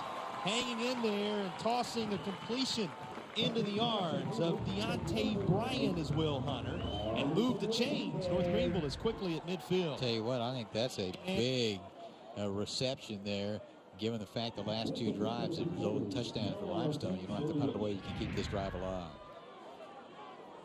Good look at Bryant there. Into Limestone territory at the 48-yard line. You know, we talked with Coach Farrington, Tom, about that season last year. And, you know, they give you sometimes, the coaches, they don't want to put too much stock into something that happened in the past, so they'll kind of brush it off a little bit. But you know, and he eventually came around to admitting that it does affect the future from a recruiting standpoint, from a belief of what you can accomplish in the Division II playoff standpoint. It does affect the future of this program. Well, let me just tell you, because I was at Pittsburgh State for 15 years and broadcast 5 national championship games, all of them from North Alabama at a tough place to play. You get that extra 2, 3, how many weeks of practice. It makes a big difference in your football program. And you see North Greenville building on that, and Hurd, as this drive continues at the 5.5-minute mark with a 2nd down carry that is near first down yardage. It'll be about a yard shy, and a big 3rd down coming up just inside the 40. It's a good ball game we've got going here. I think that conversion a moment ago, because they wanted to call the play prior to that, but I think it was pretty good defense. It just hit him in the helmet. I think he was hustling over that way. I understand why Sanders wanted the call there, but then able to come back, reel it in, and get that first down. Comes a big play. Everything you want out of this one to this point. Kristen Jackson getting the handoff. First time we call Kristen Jackson's name, giving a bit of a breather to Hurd. Jackson, with all his size, bangs up in there in the midst of that Limestone defensive front. And on 3rd down is close to a first down. Let's see where they spot this one. And to kind of finish off your story, it wasn't like Coach Farrington made his team take cold shower. Exactly. Because of the way they played, it just so happened. Sound like the old Boston Garden. You go in there and play, and with Red Auerbach, they would do that. It's a tough place to play. North Alabama went on and lost in the national championship game last year in a snowstorm in Kansas City to Northwest Missouri, 29-3. Well, and you talk about history here at North Greenville, and some of it being made last year. Andre Bernardi showing up down on the sidelines a moment ago, as this is incomplete in double coverage far side. 2nd down coming from inside the 40-yard line. And Andre Bernardi, now the strength and conditioning coach here at North Greenville, still has his name a lot of places in the record books for his impact and our trips here to North Greenville over the years. So both these programs with bright futures because of the environment that has been created around them and the building blocks that are already in place, even though they're at two different stages in development.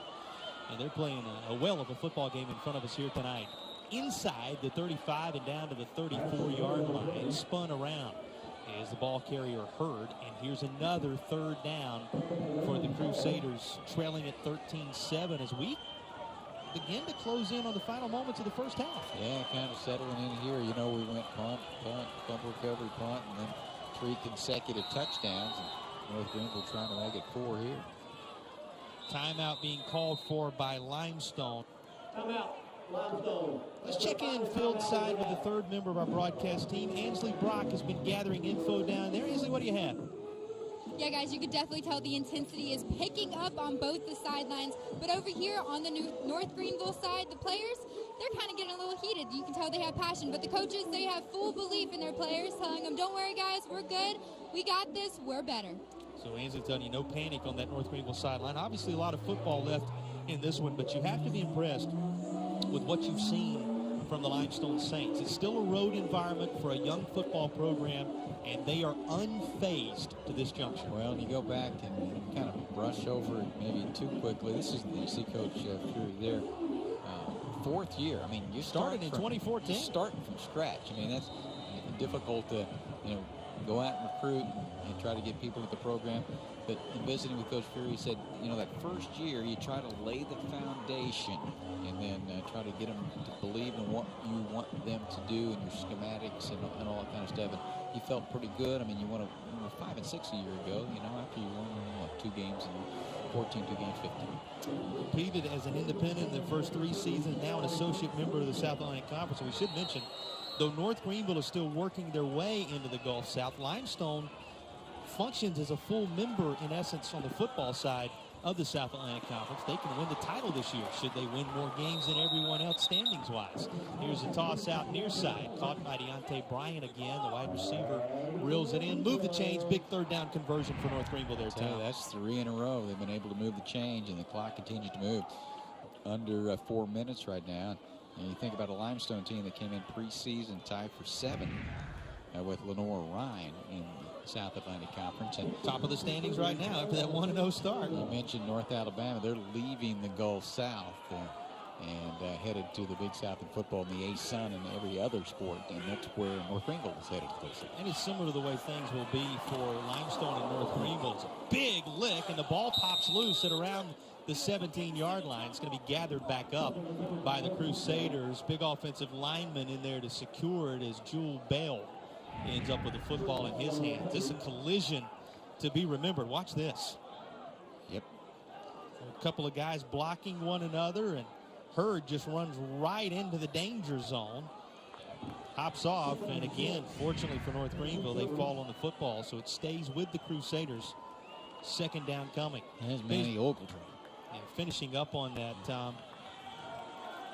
this North Greenville team remains in Conference Carolina's everything but football, as this is tossed toward the end zone, incomplete. Flag is down at the 25-yard line. Greenville thinking in terms of a free play if it was going to go against the Saints, but it's against the Crusaders and it'll back them up. North Greenville remains Conference Carolinas for everything else except for football. Limestone, interestingly enough, these two are rivals in just about every other sport. They remain Conference Carolinas in most everything except for football, but going into the Gulf South for the Crusaders won't happen as far as their ability to compete until next year, when they will become very familiar with the Atlanta traffic. Most everybody they play, they'll have to. Number 64, 10-yard penalty from the previous spot. Replay, 2nd down. And there was that holding call we told you a moment ago. They'll get very familiar with the Atlanta traffic. Most everybody they play down that way. Truly a Gulf-based conference, as they'll head to Alabama, Mississippi, down into Florida. Can do their competing for the conference crown next year. Limestone able to do that right away. The point we're making, they are full-fledged from a football standpoint, a member of the South Atlantic Conference on the football side. 2nd and long now. Big 3rd down conversion a moment ago by North Greenville, but now behind the sticks again here, Tom. We'll see if they dial up here. Over the middle. And it's picked off in the end zone. Limestone with a second forced turnover with the Crusaders driving. And coming out of there with it for Limestone is Manny Ogletree. You called his name just a moment ago. He was involved in that big lick, and here he comes away with the pick. Look at Ogletree, steps right in front and is able to make the catch. Intended for Mason Sanders, a little bit underthrown, but boy, I tell you, stride for stride, Ogletree in front right there and able to come away with a pick. Ogletree had already grabbed your attention prior on this drive, but this will be the moment for which he's remembered. A fumble forced and recovered by Limestone. They marched down and scored the first points of the ball game after that. Saints now looking to do the same after an interception in the end zone. Touchback brings it out to the 20. Corbin Jr. all kind of space for his back as he hands to Patton. And Patton not rushed out of bounds until he gets across the 40 to the 42-yard line. Now some space to work with, certainly some time to work with. 2:25 to play first half for Limestone. Well, this will be a microcosm of his abilities. He made a couple of cuts in traffic and, used patience as well. We saw Bain do the same thing, cut off a block, but, the footwork that you see there, and I tell you, the maturity for this young man, the freshman coming out of Charlotte, 28 carries, 134 last week, and that overtime went over touchdown. I like some of the words you're using tonight. I like some of those words, microcosm, and we're doing college Can't football. Spell them, well, we got to step it up a level because we're doing college football tonight, that's for sure, on these campuses. And even those of us here, a guy like me in the upstate of South Carolina, I can appreciate some of the breakdown you're bringing to the table. And all joking aside, Tom, do break down for us what we've seen from these two teams so far, because here we are now having just dipped under 2 minutes to play first half. We've got ourselves a ball game. Yeah, I think Limestone's done what they've needed to do to come in here, and obviously you want to win the game, you want to stay competitive. You do have the lead in the ball game, but some long drives, some sustained drives, and they've been able to finish them off.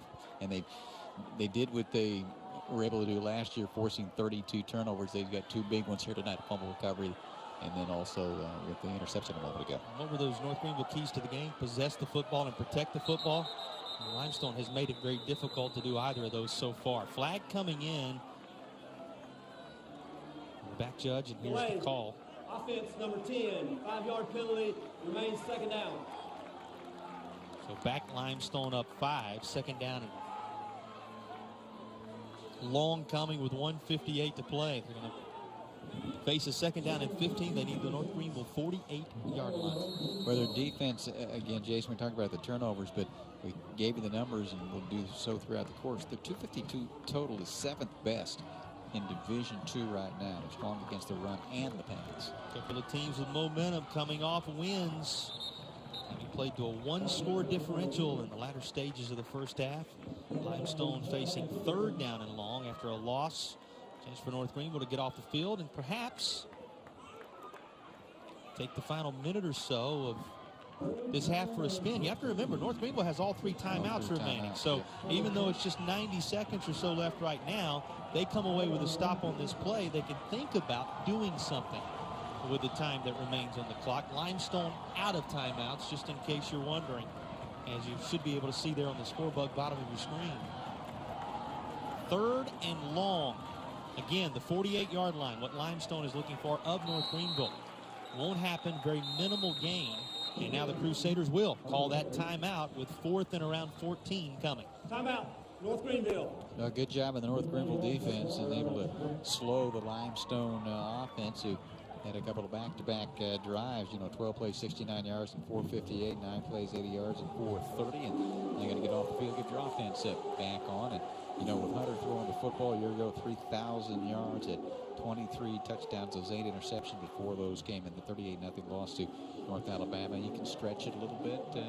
So get it back one more time. Let's see if they decide to go after the punter and pressure that, or whether they'll try to come up with a return. Hilton's been pretty good so far. You saw both head coaches there. Jeff Farrington on Limestone, he said they're athletic, they're well coached, they have good personnel, and I expect a dogfight tonight looking across the other side at those Limestone Saints. He's getting it. Both these teams have brought their A game.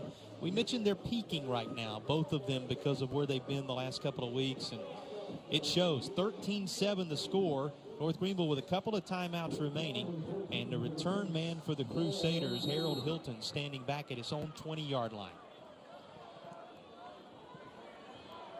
There is Hilton. Pressure from North Greenville. Not quite able to get there. Hilton getting away from the football takes a major Limestone bounce inside the 15. He'll be blown dead at the 14 with 59.9 up on the game clock, just under a minute to play.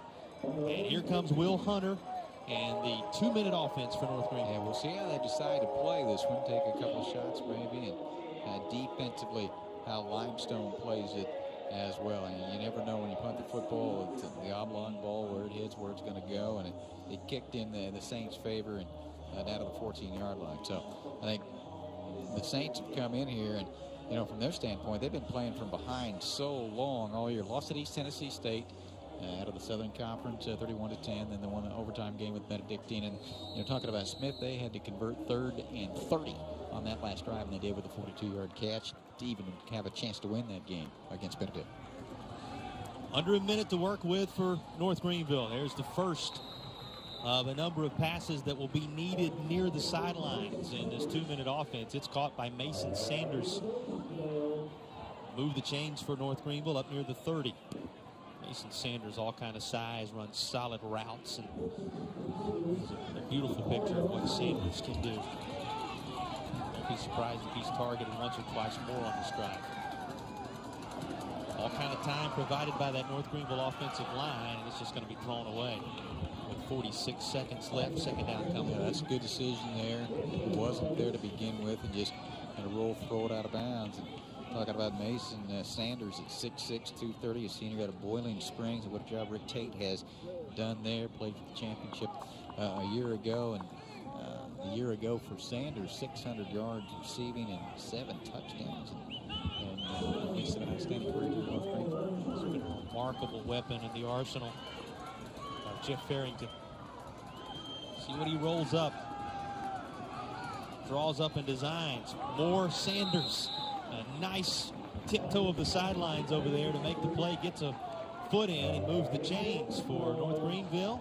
Up near midfield now with 41 seconds left. And don't get beat deep, and able to utilize the sideline there as well to keep those timeouts. Remember Matt Gravely and his ability to kick the football, but good distance as well. He's 5-7 in field goal position.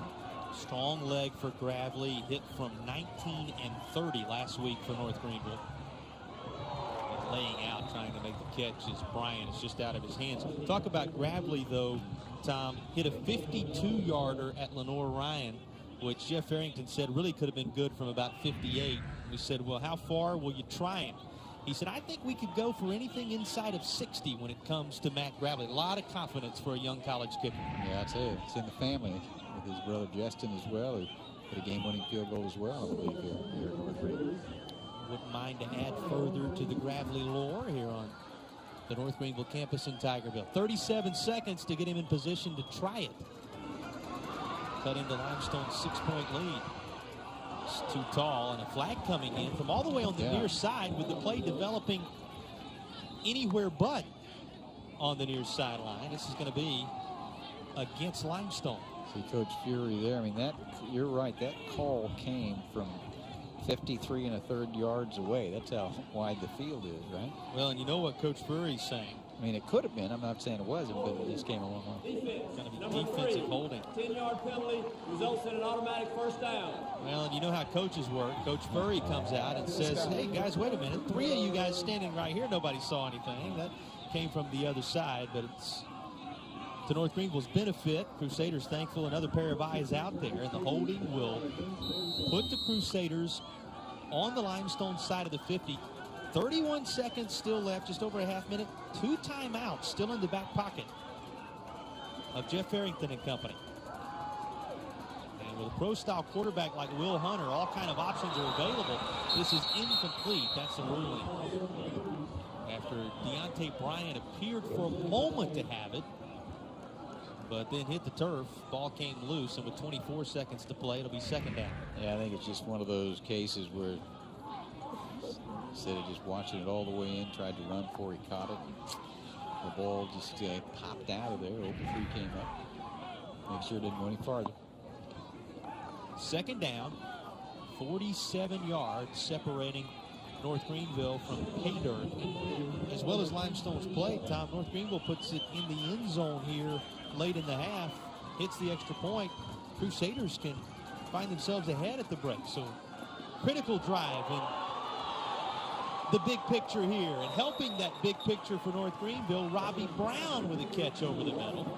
And the Crusaders now definitely thinking about the end zone and striking distance with 17 seconds to play. Take another look at the route. Perfect delivery.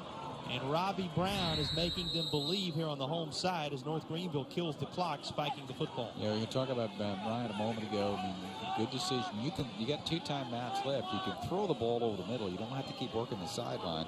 And he just dropped the football and he turned it up to run. And then the pass there, go ahead, because they're going to stop the clock if you get a first down. Okay, they're going to go ahead and clock it there. So you still have 2 timeouts. So you can work the middle of the field. You just don't have to throw it into the end zone right now. You don't have to throw it to the sideline if you don't want to. And still can do that with 11.4 to play. Now North Greenville going to take one of those timeouts, which will leave them with just the 1 timeout. 11.4 on the game clock. 13-7 is the Limestone lead.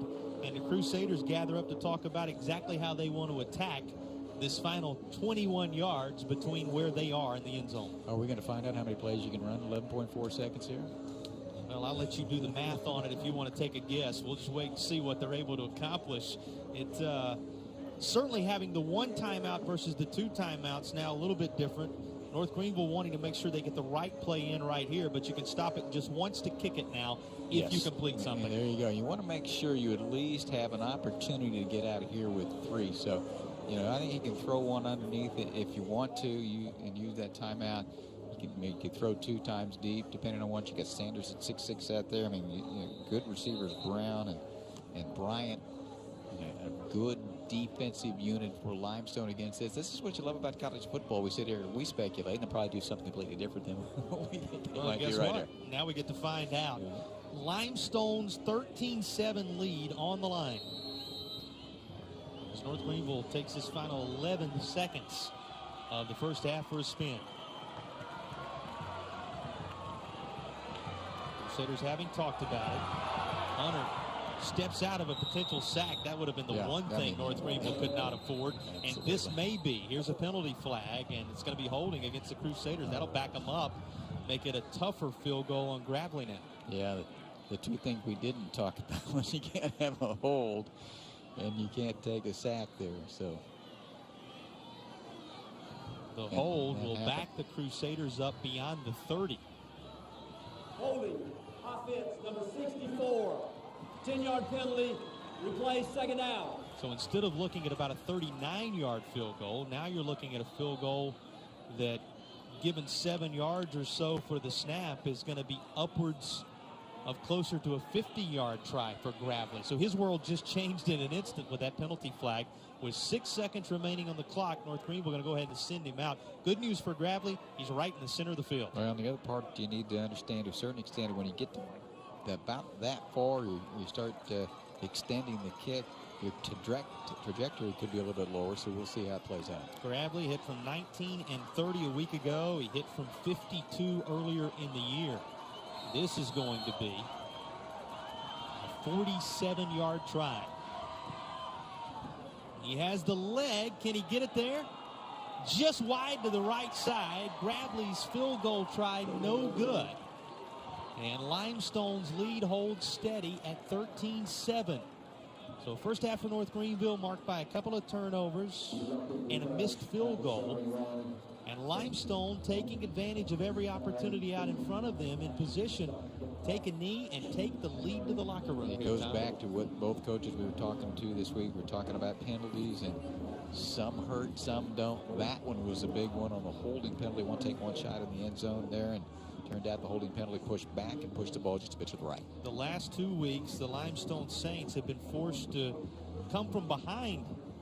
They were down 17-3 in the second half a week ago before battling back to a 17-17 tie.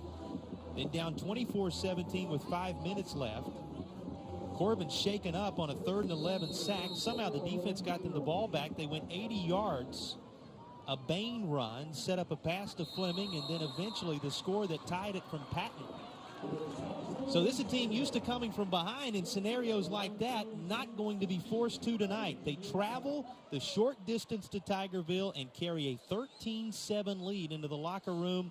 A solid first half in all aspects for the Saints of Limestone College. Yeah, they put together a couple drives, about 4.5, 5 minutes in length, possessed the ball. You know, from North Greenville standpoint, they did turn it over a couple times, and they also missed a field goal, had a chance there late. So Limestone goes to the locker room. We got a good one going from Tigerville tonight. Well, Coach Furry catching up with Ansley Brock. We'll get his thoughts now as his Saints are out front 13-7. Ansley? Coach, you were able to hold the defense, hold North Greenville back going into the half. You also had Ogletree with the interception in North Greenville's red zone. Tell me what you think about that. Well, I just think right now, obviously we're super proud of our kids because we come here, obviously an unbelievable environment, a historical school, a great program, and we're fighting with them. And obviously we got 2 quarters to go, but obviously we've shown resilience over the last 2 weeks, and it's continuing to show tonight. All right, Coach, get back to your boys. Thanks for your time. Jason, back to you. Mike Furry pleased with what he has seen from his Limestone Saints. Great environment here at North Greenville. Great football game.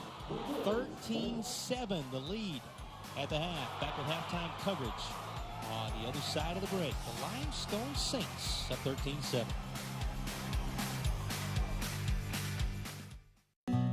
There's a lot of talk about heroes these days. Hey, buddy, you want to go fishing? The folks in the funny outfits with superpowers and spandex. All right, buddy, let me help you. But at Ingalls, we know that a lot of our heroes Now you look like a pro. are a little closer to home. They're the ones who give us what we need for those everyday adventures. That's why we look up to the ones who look out for us. Don't forget your fish food. Catch a big one. Ingalls, See you later, Dad. all the ingredients for family. They're preparing me for the future by just giving me opportunities to sing in front of people. So you can have one-on-one time with the professor, and the professors are here to help you. Not only help you grow in your studies, but in your walk spiritually. The faculty here, they just give more than what they're asked. Each week you meet with them just to discuss what you're learning in your music, to increase your repertoire, to get better. I think there's just something special about this school. It draws people.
Welcome back to the halftime show here at North Greenville University, where we have Limestone playing North Greenville Crusaders. Brought to you by Ingalls. Today I am here with Dr. Fant, the president of North Greenville University. Dr. Fant, thank you so much for taking your time today. Let's go back to 1985 when you began teaching. Did you ever see yourself becoming a president of a university? All I wanted to be was a rock star back then. I was trying to be a songwriter, and teaching was just a way to pay the bills. But things changed a little bit after that. How'd you get into the music industry, and also how did you switch over to teaching? Well, my mom's in the music industry. She still is. She has a syndicated radio show. And in fact, she has a new album coming out this year, believe it or not, at age 29 plus, but you can go on from that. So had a foot in the door. We had a family band and things like that. So I had a lot of fun with that. And what happened was I was receiving recognition for the song lyrics I was writing. So I switched to poetry, which I switched to English, which I ended up, that's how I got a doctorate in English, because I fell in love with the teaching and the academic part of it. Sounds like a lot of transition throughout, your college years, your college age years, and post-college age years. So you can really relate to the college students here who might be wanting to switch majors from music to English or really anything. Well, what happens a lot of times is you get exposed to a faculty member or to a staff member, and all of a sudden they identify something for you that you never even thought was possible. It never crossed your mind before. And that's what happened with me. All of a sudden I switched and was thinking, wait a minute, maybe I could do this. That's something very different, and absolutely fell in love with it. But I can identify the conversations with faculty members that really change the direction. And that's the beauty of a place like North Greenville, is we have students who are not just numbers. They actually are known. We talk about intellectual discipleship, where faculty members and staff members really do get to know students and make those changes. You really seem to know the importance of one-on-one. What is your view here at North Greenville and how you can really be one-on-one with the students? Well, I'm trying to reach out as much as I can, and it's hard for me to do a lot of intense stuff. But hey, I've been known to even post a few things on student Facebook pages, which I think I did a grumpy cat no to somebody this week. And, you know, it's just a lot of fun. And part of that is that when you do have relationships with people, it really does allow you to have the opportunity to speak into their lives. And while at my level it's hard for me to be able to spend a lot of time on that, I really do still crave after that. I'm probably one of the only presidents in the country that has a whiteboard on his wall, because I'm a professor. I still want to teach. And when I have people in my office, sometimes I'll say, ooh, let me get the whiteboard going. And I still think that models out throughout everything that we do. I tell people I'm the only person on campus who teaches all of the students on campus, because I'm the one that cultivates all the faculty, all the staff, and so forth. And it still does kind of scratch my itch a little bit to have that relationship with students. And you also really know the importance of extracurricular activities, talking about your music, but also while you were at Union, you helped transition from going from NAIA to NCAA Division II for your student athletes. Coming into a university that is so competitive in the athletics, how does that help you relate? Well, what I tell people all the time is that athletics is one of the ways that for a lot of students it's the only opportunity they would have to attend a four-year university. And as they get a degree and they get into a career that is a satisfying, not just career, but calling, it can actually change their family tree. And as I've had lunch with alums who've come, I keep hearing that same North Greenville story, that up on that hill, I discovered what my life's calling was. And a lot of these are athletes, and athletics was the way for them to have discipline, to have relationships in their lives, and to help them discover that they could be more than what they thought they could be in high school. I would have been a terrible songwriter, but I think I'm a pretty good administrator, and I think that's part of what we do, is help students to lift up their eyes and see that there's a world that's bigger than them, but there might even be a calling that's bigger than what they're thinking about. And I think that's part of what North Greenville's all about. How is the Tigerville, how is the Crusader Nation treating you and your family? Everybody's awesome. We're loving it, and all I just keep telling people is, go Crusaders. Well, we want to thank you for every single thing that you're doing, and we are so excited to see where you take North Greenville in the future. Everybody, stay tuned for Jason and Tom.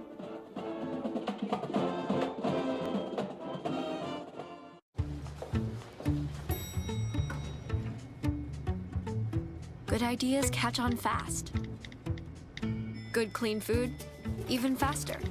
Now delivering for lunch and dinner. Panera, food as it should be.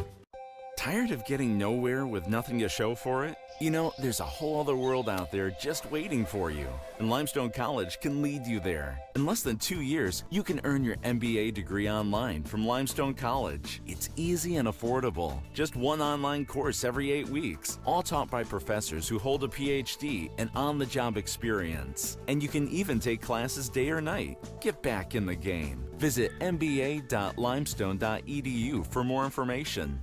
We're not only learning different things in the classroom, we're taking it and applying it in the real world. I want people to know what it's like over there, to know the poverty and to know the hardships that they go through, but also to know that God is still over there and His light is still shining.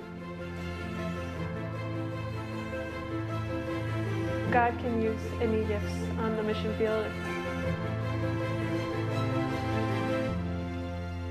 Okay, singers, it's time to dust off those pipes and bring your A game to South Carolina's premier singing competition, the Best Singer in the State. The grand prize, $2,500.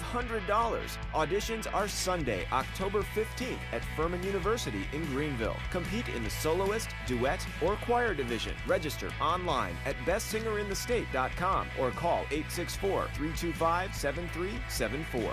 The Best Singer in the State, sponsored by Ingalls and Pitch Doctors.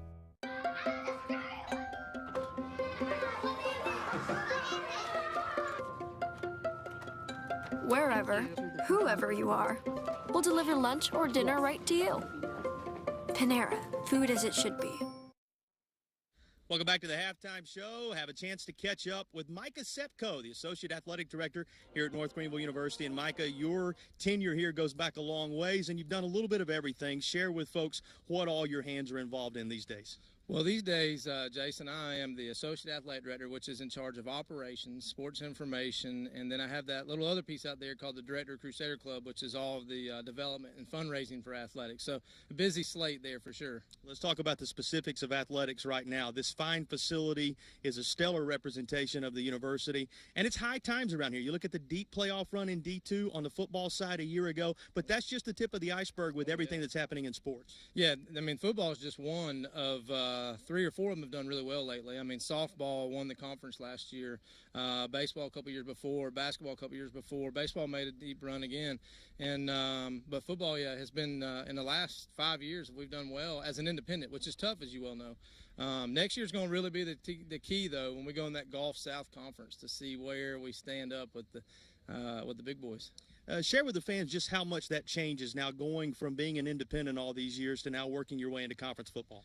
Well, you know, as an independent, you're struggling to get a schedule all the time. So strength of schedule is always one of those. 1 year it's up, 1 year it's down. In the Gulf South, I kind of refer to it, and it's kind of changing now in the landscape of Division I, but the ACC or the SEC of Division II football. Sure. Whereas, you know, we've had a strong SAC presence when it comes to that, which is strong football also, but we really feel we align up well with the Gulf South in football. Obviously, we didn't want to take everybody else over there right now. That's a lot of travel. I think next year I looked at the schedule. We go to Delta State, which is a nice 11-hour drive, and we go to Florida Tech, which is another nice 11-hour drive. Sure.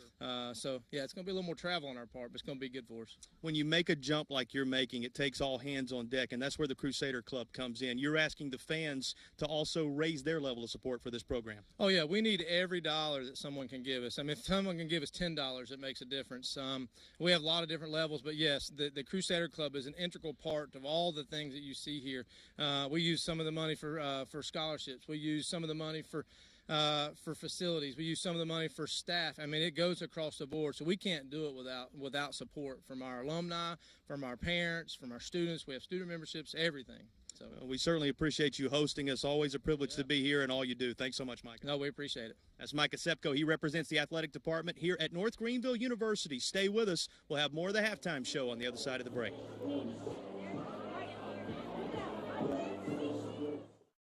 Wild Mustangs. They're supposed to be one of the most gentle creatures in nature. Really? I read that once. State Farm knows that for every one of those moments, there's one of these. Mustangs? They're supposed to be one of the most gentle creatures in nature. Really? I don't know, I read that once. That's why more people save money by combining their home and auto with State Farm. Here to help life go right. State Farm. Talk to State Farm agent Tiffany Friel in Landrum today. Each year, more than 500 student athletes compete here at North Greenville University. Since its conception, the Crusader Club has helped fund our athletics program to help our athletes compete at the highest level possible. Join one of our 5 membership levels, ranging from a $25 student level all the way to a full $20,000 scholarship level. Each membership and donation helps pay for scholarships, buy meals for athletes, as well as facility and equipment upgrades.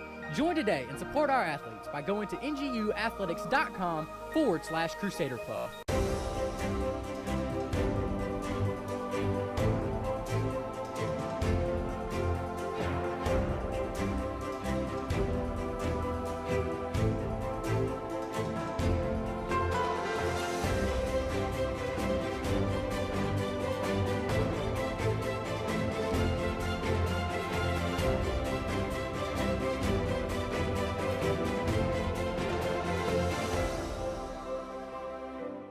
Each year, more than 500 student athletes compete here at North Greenville University. Since its conception, the Crusader Club has helped fund our athletics program to help our athletes compete at the highest level possible. Join one of our 5 membership levels, ranging from a $25 student level all the way to a full $20,000 scholarship level. Each membership and donation helps pay for scholarships, buy meals for athletes, as well as facility and equipment upgrades. Join today and support our athletes by going to nguathletics.com/Crusader Club. Well, those those are some familiar faces. That's some of Greg's family down there. Greg's wife, and of course a family connection here on the team at North Greenville. And we say thanks to all the guys in the truck for making tonight a success and giving us the opportunity to have some pretty good pictures to work with, great pictures actually to work with, in what has been an outstanding football game. 13-7 is the score. Limestone in the lead. North Greenville is our host tonight. They welcomed us onto their campus for a little more on the Crusaders and those who make up the student body here. Let's check in with Ansley. Yeah, guys, I actually have North Greenville student himself, Bradley Sund. How are you doing in the game tonight? Doing good. It's a good game. A little disappointing so far, but I think we'll come back. Yeah, well, you actually have your own business, right? It's called Workhorse Artscapes, correct? Tell me a little bit about that. So that's a major landscaping and hardscaping redo business. So we don't really mow lawns as much as we put in new side and new patios. We try to specialize in major contracts in the greater Greenville upstate area. So, recently we did a flood drain and put in some sod for some people. So. Well, how did the hurricane season kind of really impact? Did y'all get out to the community any, or what have y'all been doing? So we actually had a day where we sponsored a charity event. So I didn't pay any of my employees. They were all really cool and decided not to take money. And we just went out with some of our gear and helped get trees off cars and houses and such. So we never took anything off of a house because of insurance purposes, but we had people begging us all day long. They said, there was a tree on my house, can you help me take it off? And so there were it was a really emotional day, honestly, because there were people who had been devastated or hurt in serious ways, but we were able to help the community a little bit, take some trees off some cars and, help some people out. So it was a fun day. Yeah. What was the most beautiful part, you think, like your favorite part of getting out there? Well, there was one where the root ball of the tree was as big as the house. It was almost a 20-foot root ball, and the neighbors were all helping each other. And so we showed up, and we helped a lot, but the neighbors were driving around helping each other get trees out of their houses and such. So it was actually really, really cool and a whole lot more of a community thing than I expected. And that was just 10 minutes from here at Furman, where there was a tree just on houses and things like that. So it was really cool, and it really benefited, I think, my guys who are North Greenville alums also. To learn how to give back to the community. So. Well, that is outstanding that y'all, just college students, are able to get out to the community and make such a large impact on them, especially in times like that. Thank you for everything you're doing. Thank you for taking the time to be here today. Guys, check out more North Greenville football after this break.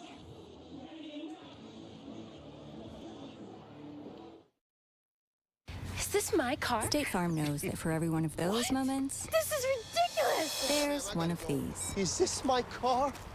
What? This is ridiculous. This can't be happening! This can't be happening. Oh, it's happening, sweetheart. Oh, it's happening, sweetheart. Shut up! Shut up! That's why State Farm is there, with car insurance for when things go wrong, but also here with car loans to help life go right. State Farm.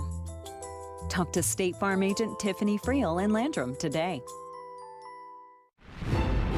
Game day is upon us, when hopeful throngs of couch-bound conquistadors band together for the agony and ecstasy of football fandom. When the palate-pleasing pleasure of wings, burgers, and bratwurst is eclipsed only by the sweet taste of victory. So find your lucky seat on the sofa, and remember, you make a better door than a window. Ingles, your official sponsor of food and football. They're preparing me for the future by just giving me opportunities to sing in front of people. So you can have one-on-one time with the professor, and the professors are here to help you. Not only help you grow in your studies, but in your walk spiritually. The faculty here, they just give more than what they're asked. Each week you meet with them just to discuss what you're learning in your music, to increase your repertoire, to get better. I think there's just something special about this school. It draws people.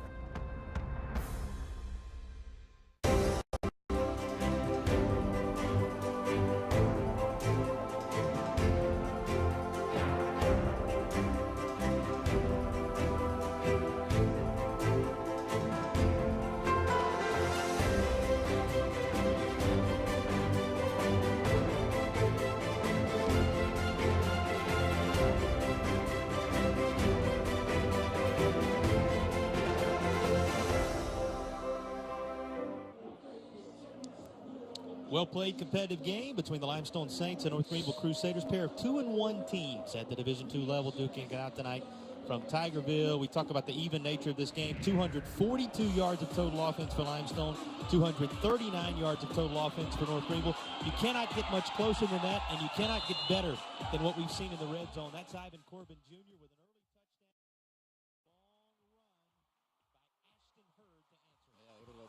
yards. That other Tracy Scott was hurt early in the ball game. That tied it up at 7, back-to-back touchdowns, and then next possession, there you go. Look at this catch.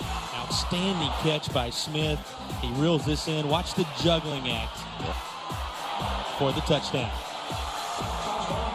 North Greenville had an answer for that as well, Tom, as they marched down, but they could not complete the drive. The interception for Limestone, the game changer toward the end of the half, reeled in by Ogletree. You put Ogletree's interception alongside the early fumble, those are the differences in the game. A couple turnovers there, and then there was a big holding penalty that pushed it back and missed a field goal. You look at some of the halftime stats there, pretty good. 239 against a team that only gives up 252. Balanced 144 and 95 on the ground, 144 through the air. And as you'll see, only 3 yards difference between these two teams when you talk about total offense in the first half. Yeah, it's been a good one so far. A couple of turnovers in this one, a missed field goal. Tracy Scott was out because of the injury there, I think, on the second possession of the ball game. So it'll be interesting to see how it plays out here in the second half. Tracy Scott, we were told, in a boot when last spotted just before halftime. So you would think that we have seen the last of Tracy Scott tonight, and the combo of Hurd and a couple of other North Greenville backs that have been worked in, primarily Hurd, will be responsible for carrying the load the rest of the way. No score after the first period of action. All the points in this one to this juncture scored in the second quarter. 13-7 is the Limestone lead. Saints had the first crack at it offensively, so North Greenville receives the kick after winning the toss and deferring prior to the ball game. Across the 35 to the 40, spin move is North Greenville's return man, Ali Shockley. 6-foot defensive back is able to use his size to get across the 40, and here come the Crusaders. First half numbers for Will Hunter, 10 of 19. He was picked off in the end zone. 144 yards, his long pass, 26 so far on the night. Yeah, I think effective throwing the football, and then you look at Ashton Hurd, who took the load up when Scott was injured, 9 for 61 at a touchdown, and he'll be called upon again here pretty much here in the second half. So it'll be interesting to see what kind of adjustments they make. I think, overall able to move the ball. We kind of gave you the numbers there, and this is against one of the Limestone defense. It's the 7th best in the country in Division II in total defense. You have to be pleased if you're on the visiting side right now, and certainly the Limestone coaches, with the fact that they're without a guy like we talked about in the case of Simmons, Joshua Simmons, their leader. He was lost for the year because of that foot injury, and yet the entire defense as a unit, having stepped up for Limestone, securing for them the lead at the half for North Greenville, and they're trying to get to the 48-yard line of the Saints on second down. And this will help. Spin move after initial contact, and Ashton Hurd, as helmets go rolling, is inside the 35-yard line. Ashton Hurd not content with the first lick he receives. He keeps on ticking, and helmet or no helmet, he moves the chains for North Greenville. So he runs hard, you see there. No center of gravity, 5'9", 180. Helmet comes off. I thought somebody was going to jump on that. I thought it was the football. Sideline warning, Limestone. We had a North Greenville sideline warning in the first half. Now in the early stages of our second half, Limestone sideline warning. And you can't blame the guys on both sides for creeping up a little bit with how intense this one has been through the first 2 quarters plus. Both those now, if you're keeping track at home, have been warned. So the next activity from either of the sidelines resulting in a penalty that could prove very costly on a night like this one. Will Hunter on first down. Receiver falls down, so he has to go through his progression, and then will end up trying to connect with Sanders at the 25-yard line.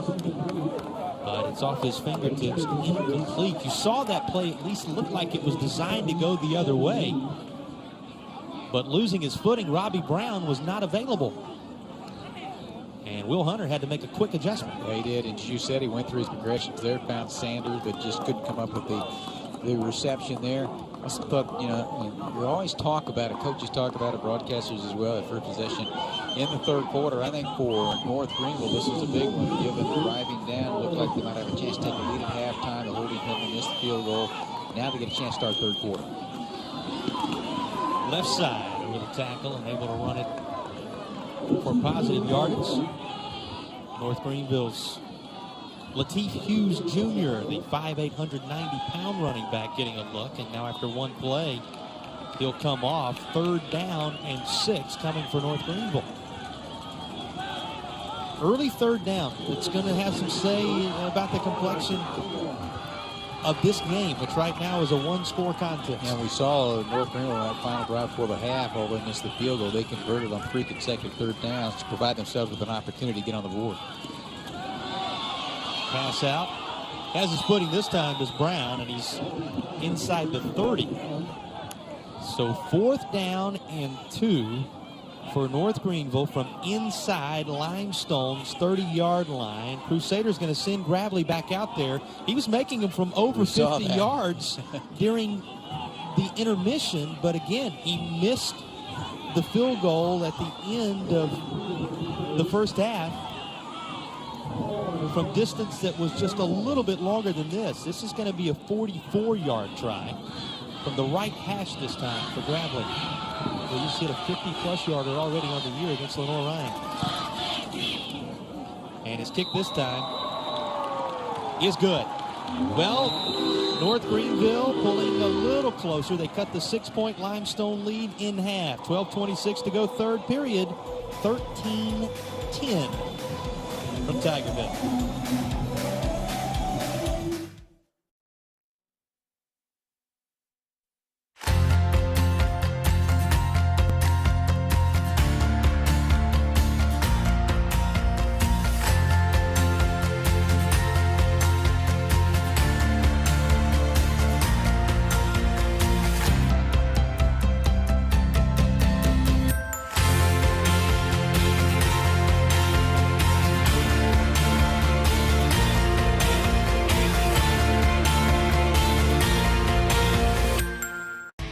Hi folks, I'm Dave Edwards. Why do so many people choose Dave Edwards Toyota when buying a pre-owned vehicle?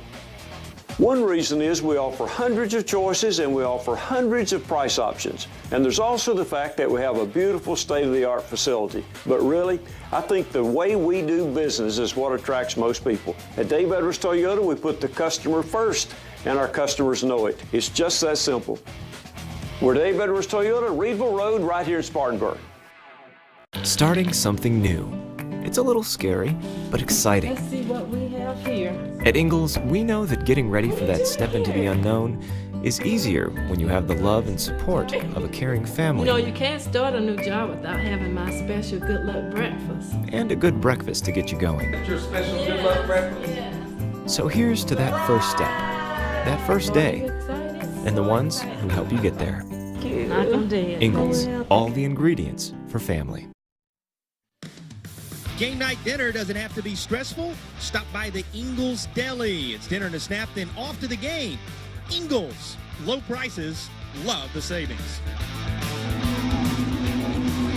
13-10 after the 40-plus yard field goal from Matt Gravely. And Limestone about to get the football back. The Saints will touch it for the first time in the second half. Part of the spirit, part of the environment there, the North Greenville cheerleaders down in front of that student section, which is lively tonight, Tom, and they've got a little more to be lively about after the Crusaders get the first points of the second half. This is a great atmosphere for college football. On North Greenville's side is family day and a lot of fans on hand, and Limestone has traveled well. You look on the far side, you get a couple of looks on our broadcast tonight, and it's about full on the other side as well. Families are here, as we said a moment ago. Some families connected to some of the guys doing a great job for you in the truck tonight. This is going to go through the end zone, and a touchback will bring Limestone out to start their offensive portion of the half with 12:26 remaining. We talk even when we talk statistically in this game. The one area that's not even, the 2 turnovers that Limestone has forced. Credit the Limestone defense with that. Another even area, though, 14 first downs apiece for these two teams. Stack that up with those yardage totals, which were pretty close as well. And you got a 13-10 ball game, and here comes Limestone, who came in 283 total yards per game. They got 242 in the first half, 159 out of the ground, and 83 through the air. So they were effective in the first half offensively. And the young offensive line making that happen. They open up some space in the middle, and this somehow is fumbled into the arms of a teammate by Ivan Corbin Jr. He fumbles this into the grasp of Vincent Smith, and that looked nothing like it was intentional, Tom. Let's take another glance and see. He just lost the football right into Smith's arms. I think it was knocked out from behind there. The second look, good work, camera crew. That ball just punched out of there. Nice play by Travis Beatty, and then it was recovered. And pretty good game turned out to be there. Maybe found is the right word by Vincent Smith there. It found him. First down Saints at the 35-yard line. Ball has to bounce your way a little bit in a game like this, too. On the clock. As you hear the changes to time, they're going to put about 10 seconds back up on the game clock. Night like tonight where things are even, you have to get some bounces. Well, you always talk about baseball, and we do a lot of baseball. You might go to the game and see something you've never seen before. Very seldom you go see that poked out from behind, good defensive play, and captured by another player for Limestone to advance it down the field, 36-yard line. So after all of that, first down for the Saints just inside their own 40-yard line. Third quarter action. And a toss for Smith. Another jump ball that this time goes North Greenville's way. Well, they were fighting for it all the way down, and when the dust settled, the Crusaders with the football. Vincent Smith tried to go up and get another one of those 50-50 balls like the one he scored on earlier for Limestone, but this time around, Tom, Johnny Worthy, 6 foot, 180-pound DB for North Greenville, wins the jump ball. I'll tell you, when that ball left the hand of Corbin Jr., I thought that was going to be a touchdown. Smith was behind him, the closing speed there, hung up just a bit.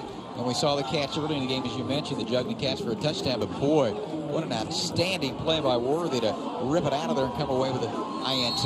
First turnover for Limestone. It comes on their initial drive of the second half. Just one note, we talked about it going into the intermission. It's worth repeating coming out of it, and that is this is unusual territory for Limestone. Welcome, but unusual. This is a little bit unusual for North Greenville. Will Hunter can make some things happen. What did they tell us about Will Hunter? Sneaky quick with the feet. Here he comes away with a 9-yard run and has North Greenville close to a first down. I'm actually going to say this one goes for about 7 yards, so second down and 3 coming. It's spotted back at the 32-yard line. But this is a Limestone team used to coming from behind, out front at the half for the first time. Yeah, we'll have to see how that plays out. Lost to East Tennessee, if you weren't with us earlier, 31-10. Came back, beat Benedict 2017 in overtime, and then the last time out against Tusculum, 30-24 in OT as well, and had to score late to get into overtime. Saints made the Crusaders pay for their early turnover in the first half. Going to happen here perhaps for North Greenville as all kind of room is found by Ashton Hurd. Hurd goes from his own 25, 30-yard line down inside Limestone territory at the 27-yard line where he's going to be marked out. 1st and 10 Crusaders as they hurry up to the line with all the momentum right now. Yeah, 41-yard run and able to angle it, and his numbers piling up as well. I mean, usually splitting with Tracy Scott, but Scott went down with an injury early in the ball game and been called on maybe a little bit more exclusively here tonight. From the North Greenville 32 into Limestone territory. This is nearly picked off. Big paws of Limestone's Kelvin Atkins on it on that defensive line. He just couldn't quite reel it in, but it creates second down and 10. I'll tell you, I like the play call. They had flares left and right, short and wide side of the field. You could dump it off there and then send a man down the middle of the field. But Limestone played that well coached. Wasn't really much there anyway, even if it had gotten over the line of scrimmage. 10:43. Just working our way into the meat of the third period. And using that terminology, watch North Greenville's Kristen Jackson use all 220 pounds on a run left side. Crusaders knocking on the door in Limestone territory once more. Greenville only finishing the one drive to this point. And it's not like the chances have not been there in Limestone territory for the Crusaders. Let's see if they answer the coaching staff's challenge here in the third period.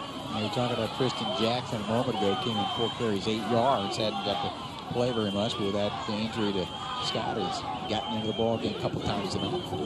Hughes, Jackson, Scott, Hurd, and then Will Hunter on that run just a moment ago, getting his name into the statistical category on the positive side. Third down becomes first down. North Greenville moves the chains, and now having marched into the red zone, they look for points and look for the lead for the first time in this one. Yeah, we're trying to do what Limestone did to get their first touchdown after the fumble recovery by Sheldon Reed.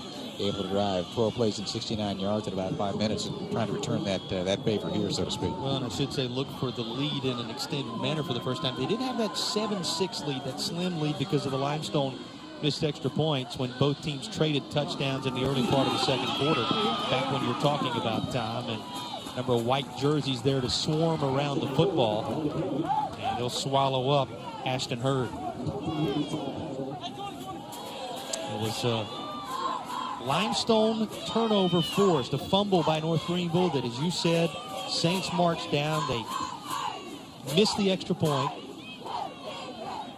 Were able to establish the tone of the football game, however. North Greenville answered with a score of their own.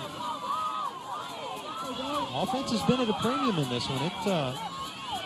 It has been fun to watch these defenses work when it counts, but here comes Ashton Hurd, and he will not be denied. Touchdown Crusaders, North Greenville out to their largest lead of the night. It's now a 16-3 advantage. Yeah, give Hurd credit, but give those big guys up front credit as well. They've opened some holes, and then Hurd, once he gets into the open field, he's hard to catch, and he was able to pound it up inside and take it 13 for the score. 16-13.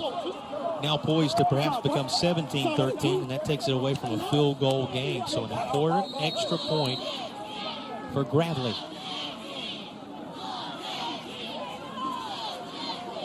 North Greenville forcing the first Limestone turnover, and then scoring on the ensuing drive. The Crusaders take a 17-13 advantage.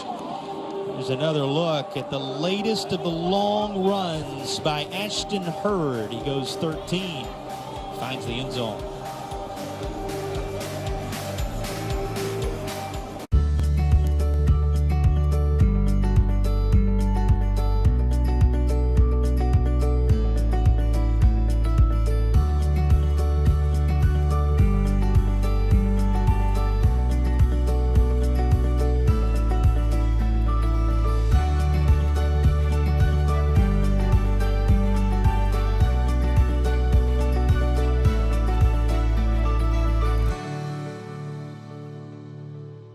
We're not only learning different things in the classroom, we're taking it and applying it in the real world. I want people to know what it's like over there, to know the poverty and to know the hardships that they go through, but also to know that God is still over there and His light is still shining. God can use any gifts on the mission field.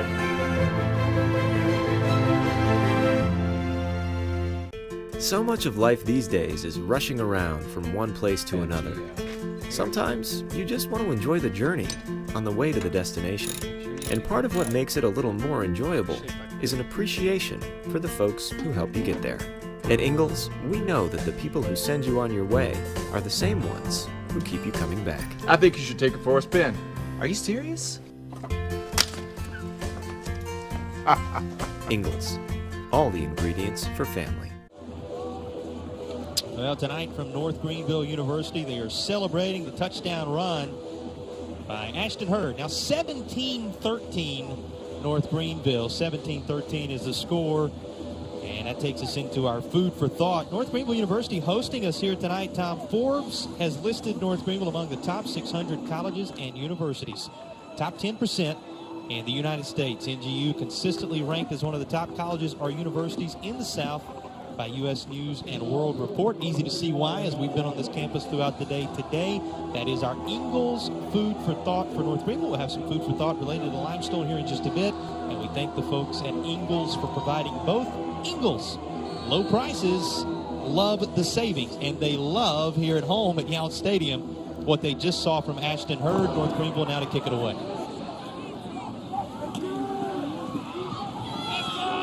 going to be returned across the 10. Able to elude an original open field tackle. Now going the wrong direction. And the Crusaders swallowing up the Limestone return man on the goal line. And talking about the fans loving something, the officials talking over what they just witnessed as they end up pushing Limestone's return man to the goal line. And the coaching staff for Limestone out with fingers pointed together, which they're wanting to, for North Greenville, I should say, out with hands clasped. They were wanting a call there of a safety, and the officials still talking things over a little bit, Tom, as the ball is picked up, but no indication yet where the officials are going with it. Yeah, I mean, it's where the football is, and, you know, that's one of those deals. You think you can make something happen. It's better off in retrospect.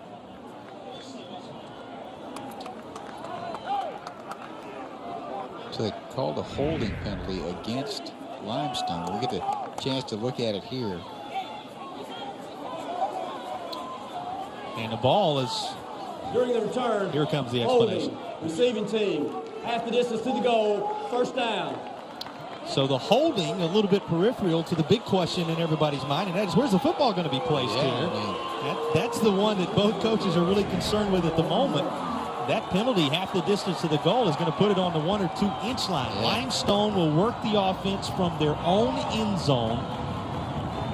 Ball listed on the 1 scoreboard-wise, but as you can see, it's a lot less than that. It's on the 1 foot line for the Saints. North Greenville having just forced a turnover, and they're hungry for another as they perhaps smell blood in the water right here, and they have the safety. Limestone's defensive front, Jeremiah Ferguson and company able to get in there, swallow up the ball carrier, and the Crusaders now out front 19-13. You could almost sense it coming, Tom. Yeah, they just turned them loose right there, and that ball came getting much closer to the goal line than it was, and then just let it out. And that's Desmond Williams, in there to make the stop. Take a look at Williams. Front line, the linebacking core streaking through, and there's Desmond Williams celebrating together with Jeremiah Ferguson and company. Limestone hemmed up in their own end zone, and the Crusaders, I think it's safe to say, Tom, turning this game on a dime in the last several moments.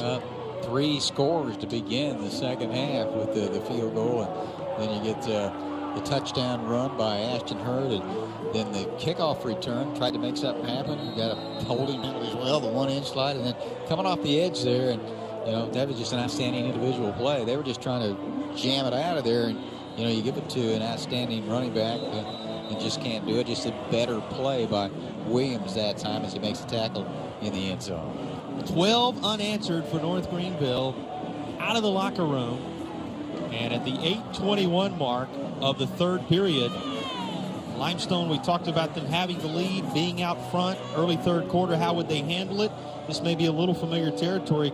Saints now playing from behind, but things not going the way Coach Furry and company would like to this point in the third quarter. And with the safety, you know, you can either kick it off the tee or you can punt it, and North Greenville's going to get the ball back. So this becomes a huge defensive possession, I think, for Limestone here about halfway through the third quarter. As we said, game turns on a dime, major swing. Limestone opting to punt it into the air. And this is not a good one. You heard Tom's reaction, and it takes a North Greenville bounce at midfield, and the Crusaders will have it on the Limestone side of the 50 at around the 48-yard line. What a turn of events here in Tigerville in the early stages of the third quarter. Yeah, sometimes, you know, you try to over-kick it and just went off the side of the foot. And here comes North Greenville. They, you know, we always talk about, you know, scripting things and how you'd like it to go. And the way that North Greenville's come out the locker room here at halftime, and now they got great field position, and Limestone needs to stop here. Let's check in with Ansley briefly before this North Greenville drive begins. Ansley? Yeah, guys, it was with Ashton Hurd's touchdown right afterwards. Travis Beatty comes up to him and says, yeah, man, that's what we want. Stay in that zone. And then right afterwards, you had that safety. So North Greenville, they're pumped up, they're going, their blood is flowing. Seem to be in the zone now, and across the chains, picking up another Crusaders first down. Kristen Jackson on the carry. You're not seeing Tracy Scott tonight. If you're just joining us here in the second half, he was banged up early in the game. Number of backs have stepped up. The most recent here, Tom, Kristen Jackson with another solid run. Yeah, he's gotten a couple of opportunities here in the third quarter to play. Jackson sets up a first down at the 36-yard line. More Jackson. And over the right side, he uses the strength of his lowered shoulder to move the chains once more. Back-to-back carries by Jackson in which he gets 10+. Remember, this is a Limestone defense.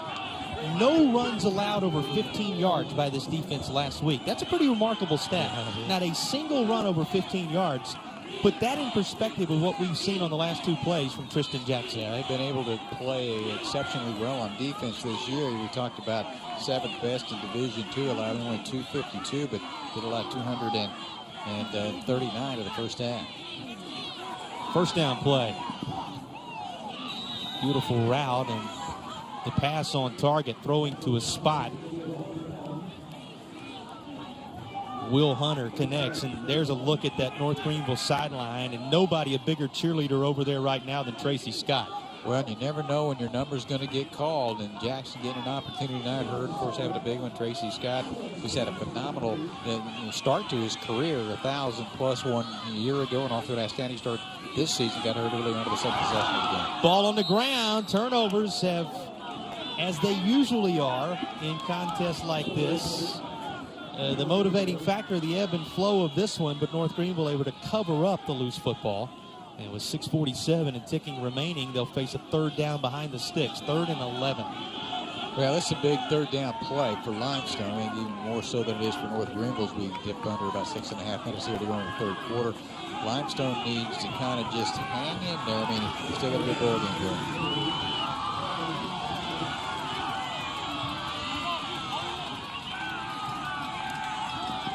Third down. Near side. Pass complete to Deontay Bryant. North Greenville spreading it around, a more balanced attack here in the last several moments, and a flag down at the 32-yard line. So we'll see if this completion holds. Personal foul, defense, number 55. Boy. 15-yard penalty. Officials. Half the distance to the goal. First down. So half the distance to the goal against Limestone. You heard the official making sure there and sorting it out. You talked earlier, Tom, about the timely nature of those personal foul calls. It was the major area of concern for Mike Furry and his staff coming in, and it rears its head at the worst possible moment here in the third period. Yeah, that's a tough one right there. You know, and tell you, Hunter, though, was given plenty of time to throw the football that time, and sometimes when you see that flag on anything, it might be a holding call, but it turned out to be against Limestone, and now boy, back to the wall, and everything that could go wrong has gone wrong here in the third quarter of play for Limestone. If you're North Greenville, you got your momentum, you want to punch it in here. Well, if you stepped outside to turn off the grill outside, or maybe shut down the lights on the patio, and you come back in, all that has happened in the last several moments, changing this ball game, and it changes further on another highlight reel type catch. This one belonging to North Greenville in the backside of the end zone, and the Crusaders now out front 25-13. I don't know what's more impressive about this, Tom, the way the feet were drugged, or the way the catch was made. Take your pick, as the Crusaders put another on the board behind Robbie Brown again. I tell you, the ball was fired there, but boy, Brown, you got to catch it, you got to control it. Got the foot down just inside the stripe there for the touchdown. Wow, pretty good coverage there by Limestone and Navarre Saxon, but an even better play by Brown. North Greenville going for two. They're playing the numbers game here. It will put them up 27-13 if they make the two-point conversion, which is a couple of scores, 14 points obviously versus being up just to 13. So trying to place themselves a couple of touchdowns out in front of Limestone with 6 minutes to play in the third period. Crusaders are up to the line.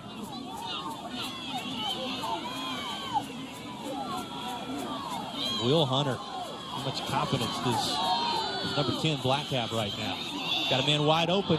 Conversion, good. Crusaders look to who else but Kristen Jackson, whose ground game did much of the heavy lifting on the way downfield on this drive.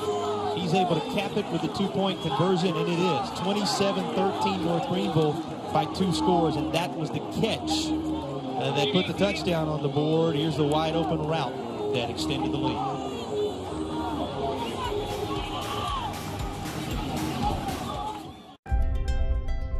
They're preparing me for the future by just giving me opportunities to sing in front of people. So you can have one-on-one time with the professor, and the professors are here to help you. Not only help you grow in your studies, but in your walk spiritually. The faculty here, they just give more than what they're asked. Each week you meet with them just to discuss what you're learning in your music, to increase your repertoire, to get better. I think there's just something special about this school. It draws people.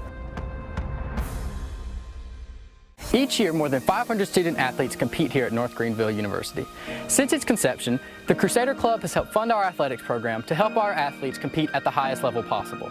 Join one of our 5 membership levels, ranging from a $25 student level all the way to a full $20,000 scholarship level.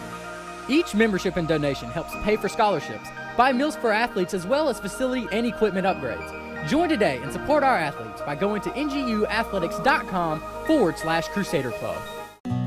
There's a lot of talk about heroes these days. Hey buddy, you wanna go fishing? The folks in the funny outfits with superpowers and spandex. All right, buddy, let me help you. But at Ingalls, we know that a lot of our heroes Now you look like a pro. are a little closer to home. They're the ones who give us what we need for those everyday adventures. That's why we look up to the ones who look out for us. Don't forget your fish food. Catch a big one. Ingalls. See you later, Dad. All Bye. the ingredients for family.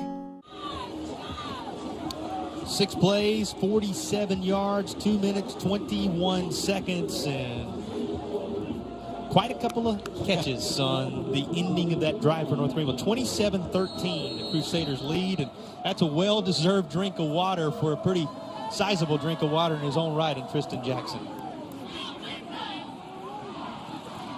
This is where the trouble started on Limestone's last return. Wisely, the Saints opting to take a knee, and a touchback will come out. It seems like it's been a long time since this Limestone offense has had the football time. You go back to that interception, then the way things transpired on the North Greenville score, the safety following the return or lack thereof, depending on how you want to turn that, after just one play being run to secure the safety. And North Greenville right back down after the ensuing kickoff, scoring again. So touches have been few and far between for Mike Furry's crew here in this third period. Yeah, you never know how things are going to go, right? I mean, I tell you, Limestone, I thought in the first half they did everything that they needed to do to have the lead at halftime, a couple turnovers, and played well defensively when they needed to do some things, and offensively with some big drives. But boy, it's flipped the switch here in the second. This becomes a big, I think, series for Limestone. Coming off the initial tackle attempt. And keeping the engine running, Shenard Bain, 560-pound running back for the Saints. Back to around the original line of scrimmage. 5:51 left. Personal foul, face mask, defense number 3, 15-yard penalty, automatic first down. That'll help. Face mask penalty. Limestone sees the chains move. Saints up near midfield. You feel like for Limestone right now, Tom, and how happy is Coach Farrington with the way his team has answered the bell here in the third quarter. You feel like for Limestone right now, they need a couple of positive things to happen still very much in this football game. Yeah, we've seen them with a couple of drives in this game, 12 for 69 at a touch and 9 for 80 and a touchdown, about 5 minutes before and a half. So they've proven that they can move the ball against this North Greenville defense. They need to do it right here. The belief system of this North Greenville football team continuing to grind has been on display here in the third. And it's going to be ruled a catch. And for about half the distance, Limestone leads. 2nd and 5 coming. Able to somehow cradle his hands underneath it for the Saints. Smith, another of what is turning into a highlight reel of catches for Smith. The one he didn't make earlier, perhaps one of the more memorable, and that jump ball turned into an interception for Johnny Worthy and set off what has become a number of sequences for North Greenville that have changed the game. Yeah, I mean, you think about this too. He was open. He had a stride, and the ball was a little bit underthrown to Worthy, but an outstanding play to come away with the interception. So, and that ball's caught. Limestone perhaps scores on that drive. They're inside the red zone at that point. That's a matter of inches. That's what this game so often comes down to. Third down. So you look at the talented wide receiver for the Saints.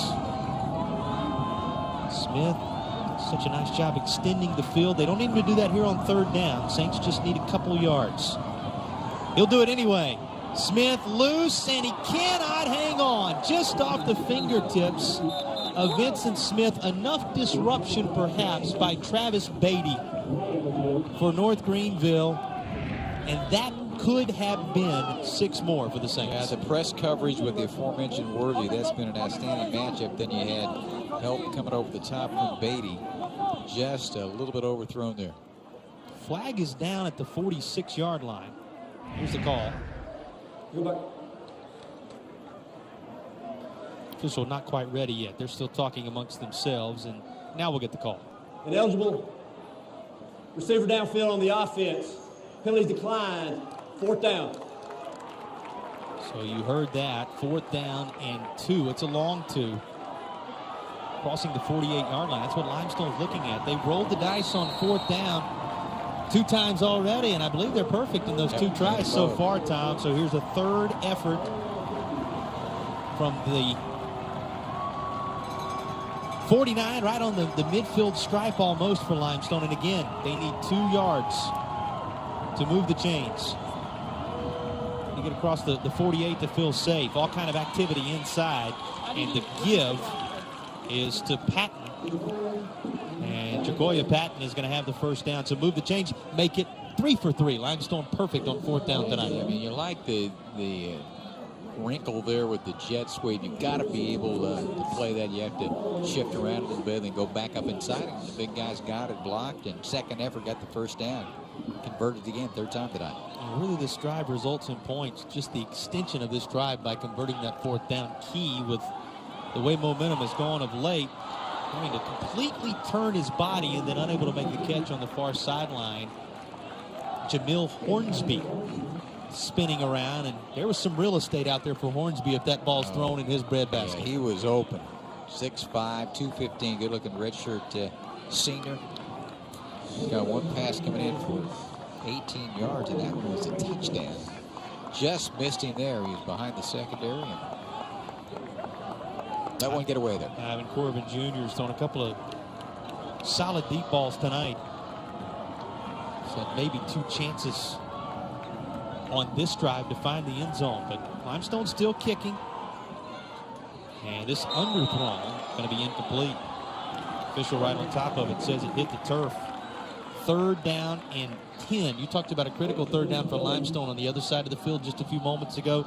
This certainly, again, like the 4th down on this drive, feels that way for Limestone, as you'll get another look to decide for yourself on that call as you see the turf and the contact. That's a long throw to make from the hash on this side, all the way across the field. Again, open. He's had some open receivers there. They're just going to come out with it. 3rd 10, Tom. Here we go. Line to make is the 36-yard line. Yeah, you got it, especially when you're 3 for 3 tonight on 4th down. I'd like to at least use this down to make it manageable. Corbin Jr.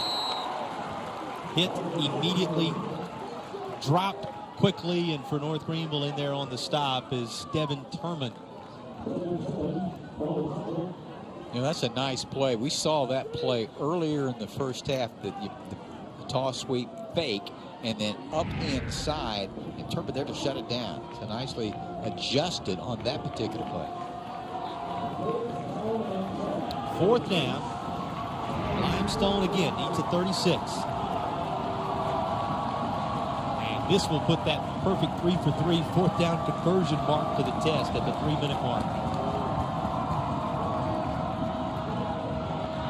Pursuit. Corbin Jr. able to get out of it. He's got a man in behind the defense, caught inside the 10-yard line by Austin Crow. Crow just kept working past the defenders, and Corbin did enough to keep the play alive. 1st and goal, Limestone Saints. This may be one of those moments that when North Greenville was trying to take complete command of the game, kept the Saints right in the thick of things. Good job by Hunter. A nice chip block there by Shenard Bain, just to give him a little bit of time, he slides and continue to run that pattern. Put your hand up, could find him, and did. Make it 4 for 4 on 4th down, and now to the corner.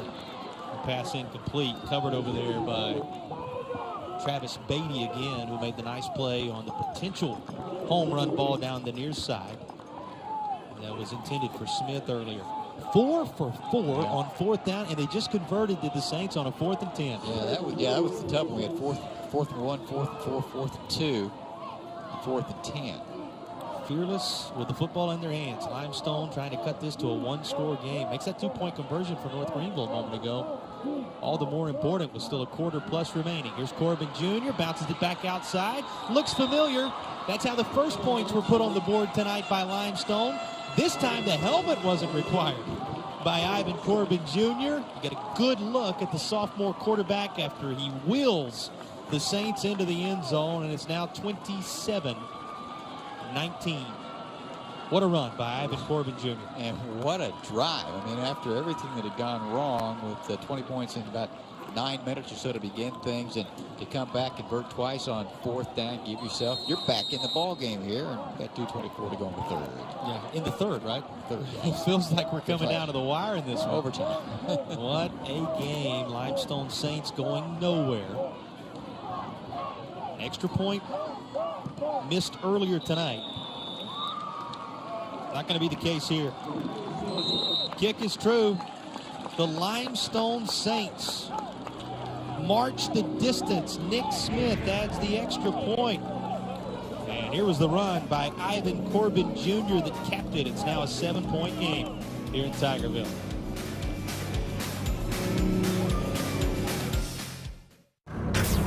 It's time for Ingles to turn on the lights.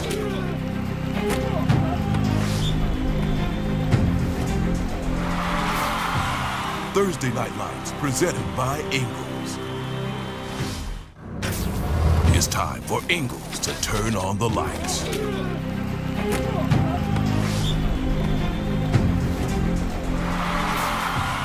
On Friday Night Rivals, presented by Ingles.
Did we mention sophomore quarterback Ivan Corbin Jr. has the ability to make plays with his feet?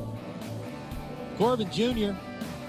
having rushed for right around 50 yards when he put all the totals together, but more importantly, Tom, 2 rushing touchdowns for Limestone-Field General tonight. That makes it a 7-point game. He dipped in, and Brandon Brunch coming after him there, and able to turn the corner, lost the helmet, doesn't matter. Got it into the end zone. What a drive put together there. 10 plays, 75 yards, 3.5 minutes. Most of the Limestone scoring drives have been upwards of 4.5, 5 minutes. This taking just 3.5 minutes when they needed it most. The Saints march 75 yards after the touchback. And again, 10-play drive engineered by Ivan Corbin Jr. Now, coverage team for Limestone swarming on the North Greenville return man, and the Crusaders in there pushing the pile for about 5 extra yards once all was said and done. You got to wait till the whistle blows and continue to drive. As I said this before, this is a pretty big possession defensively. Just kind of take that, put it at the top of the screen, make it a blanket statement over the rest of this game. You've had a wild one tonight. Where else would you rather be than right here, witnessing what is a 7-point ball game? Will Hunter trotting back out. North Greenville fans, Limestone fans loving where they were at the half. A great crowd having traveled from Gaffney. And can't argue with the fan support the Saints have in all sports at all levels. North Greenville fans just a few moments ago feeling very good about the way things have trended. And now the Crusaders get it back with the slimmest of margins, just a 1 touchdown lead. And the carry by Ashton Hurd is for positive yards. The second down is coming. This is going back and forth now through this third period. Well, Limstone's got a North Greenville right where they want them. Right? Come from behind against Benedict. I've come from behind late in the fourth quarter against Tuscaloosa. A couple of back-to-back overtime games. But, you know, resilient effort. They took one of the chops there to begin the third quarter and to come back and get on the board and defer twice on fourth down. We got a Skidman. Yeah, down 17-3 in the second half a week ago before coming back to defeat Tusculum. Saints back-to-back overtime wins. As Tom told you, they believe in late game situations. Well, they always tell you, coaches preach it, you know, next play, play on. Sometimes it's hard to do that for everybody, but in this particular case, able to do that and get stuff back in the ballgame. Now North Greenville trying to respond. Third down. Good wide pattern. open, yep, beautiful, as you said, pattern. A wide open look and a first down on the completion to Robbie Brown.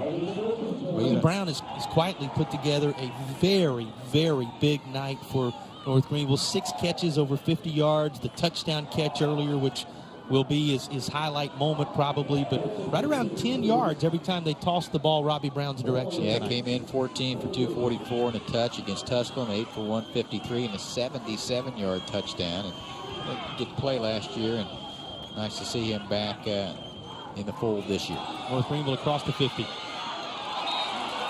about a yard is all. Big lick played by a couple of different players in there for Limestone. One of those first on the attack. Jacob Carver. Clock now under half minute to play. Second down coming for North Greenville, but will they run another play? On the Limestone side of the 50, as players get set to put 4 fingers in the air, we're about to cue up the final 15 minutes to settle this one, Mr. Van Hoy. Yeah, it's been a good one so far, and expect an scintillating and exciting finish to this one, so come on back at the end of 3. 27-20 is the lead the homestanding Crusaders will carry into the final period of action. We'll break away, come back with the balance of it. Nothing settled yet here in Tigerville.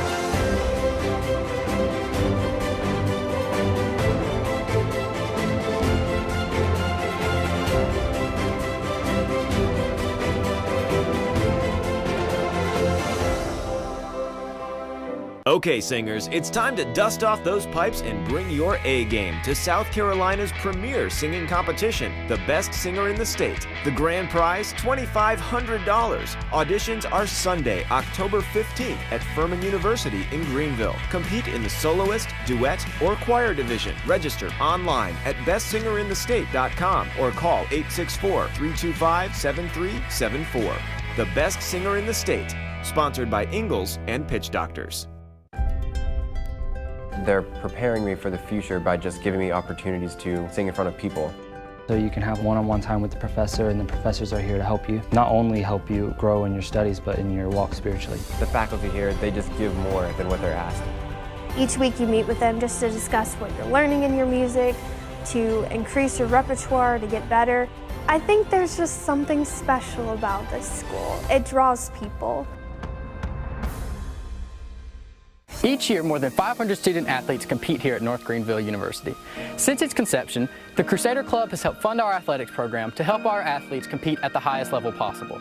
Join one of our 5 membership levels, ranging from a $25 student level all the way to a full $20,000 scholarship level. Each membership and donation helps pay for scholarships, buy meals for athletes, as well as facility and equipment upgrades. Join today and support our athletes by going to nguathletics.com/Crusader Club.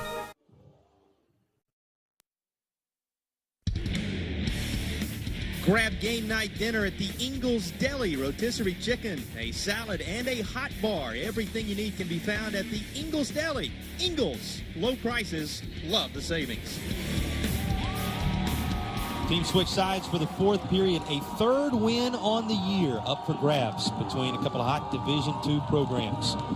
And North Greenville handing the ball off to Ashton Hurd. You're going to see more Hurd than perhaps usual. They like to have the combo of Hurd and Tracy Scott toward the end of the game. It's been the combo of Hurd and Kristen Jackson in this one, Tom, because of Scott's injury early in the contest.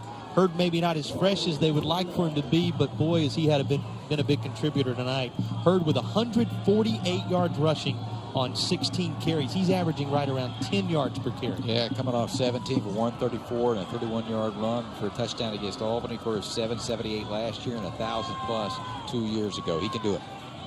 Gives away to Kristen Jackson in the backfield right now, and Will Hunter loading up to go deep. Had a man in behind coverage, but a little bit too much on it for Deontay Bryant to get there, incomplete. And fourth down, North Greenville. Yeah, this is one where you punted. I think Bobby Foos will come out. He took a shot deep that time, and pretty good coverage there. P.J. Brown, preseason second-team sack with Bryant there, and now to punt it away. A couple of overtime thrillers for Limestone the last 2 weeks, including winning their opening game in South Atlantic Conference play against Tusculum at home at the reservation in Gaffney. Stadium they share with the Gaffney High School Indians. This program in its infant stages there in Cherokee County.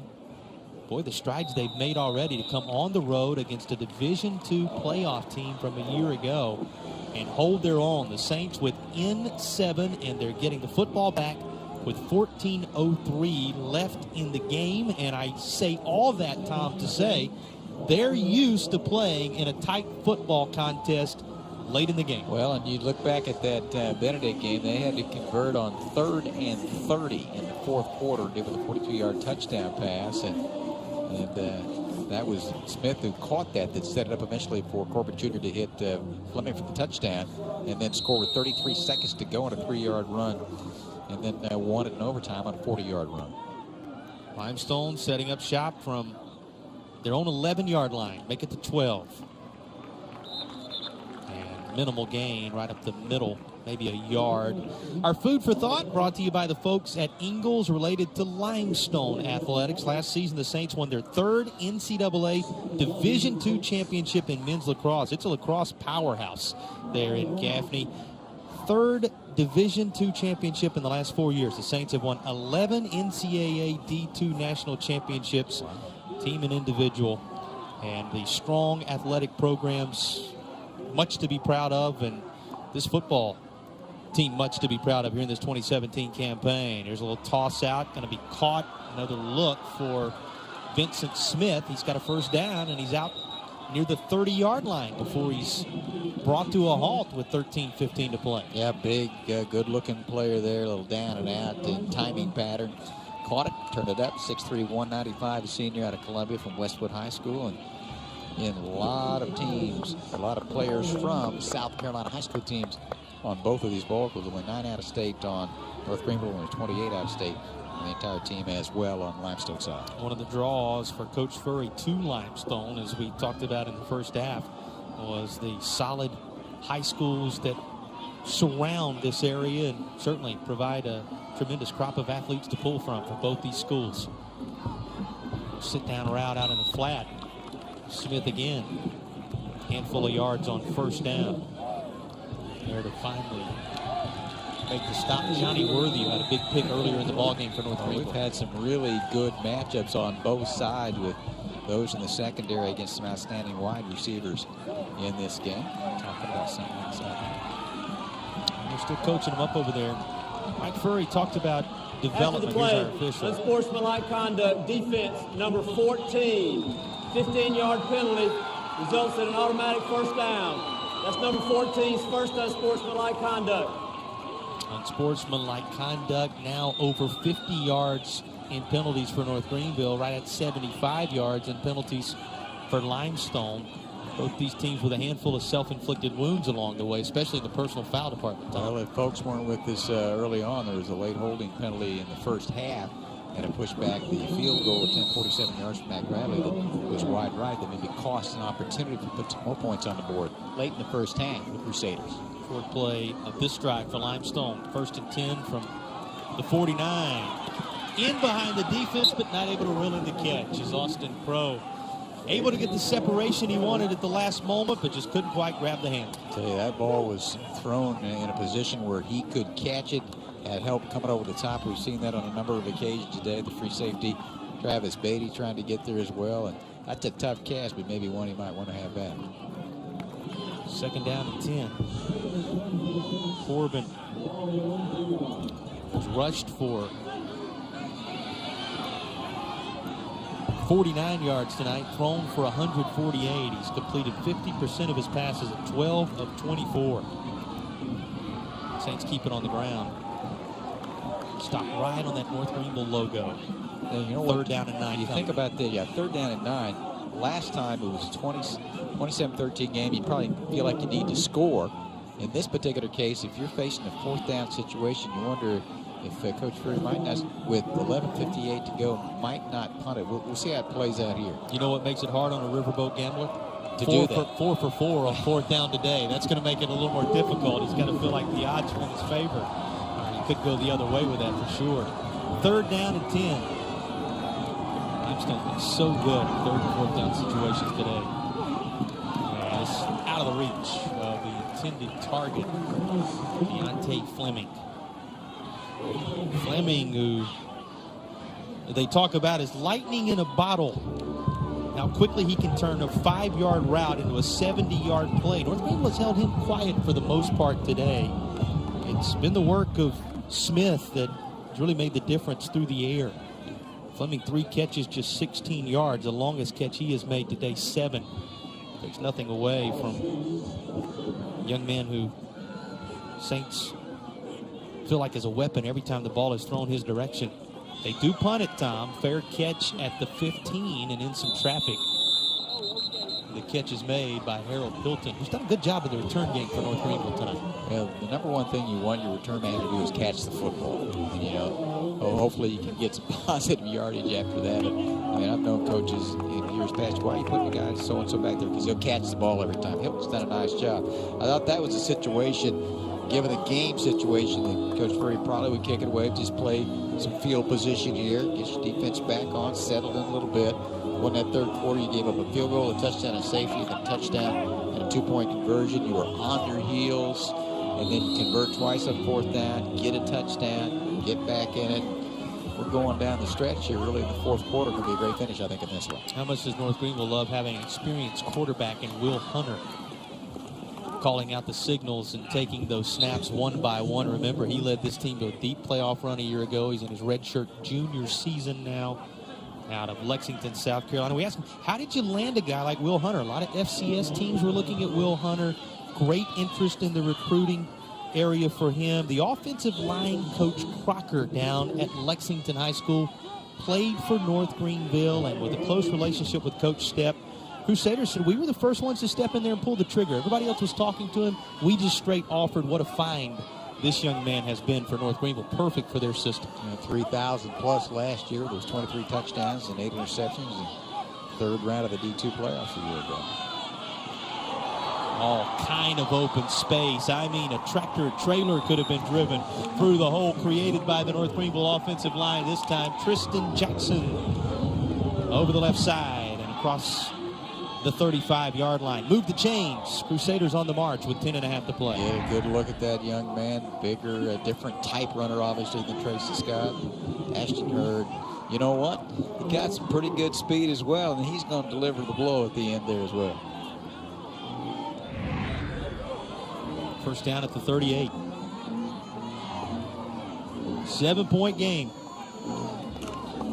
Crusaders looking for some breathing room. Limestone with the combo of Kelvin Atkins and Joey Felder, able to limit the first down gain. And now here's a flag on the field as well. Crusaders pointing as if it's against Limestone. Let's see.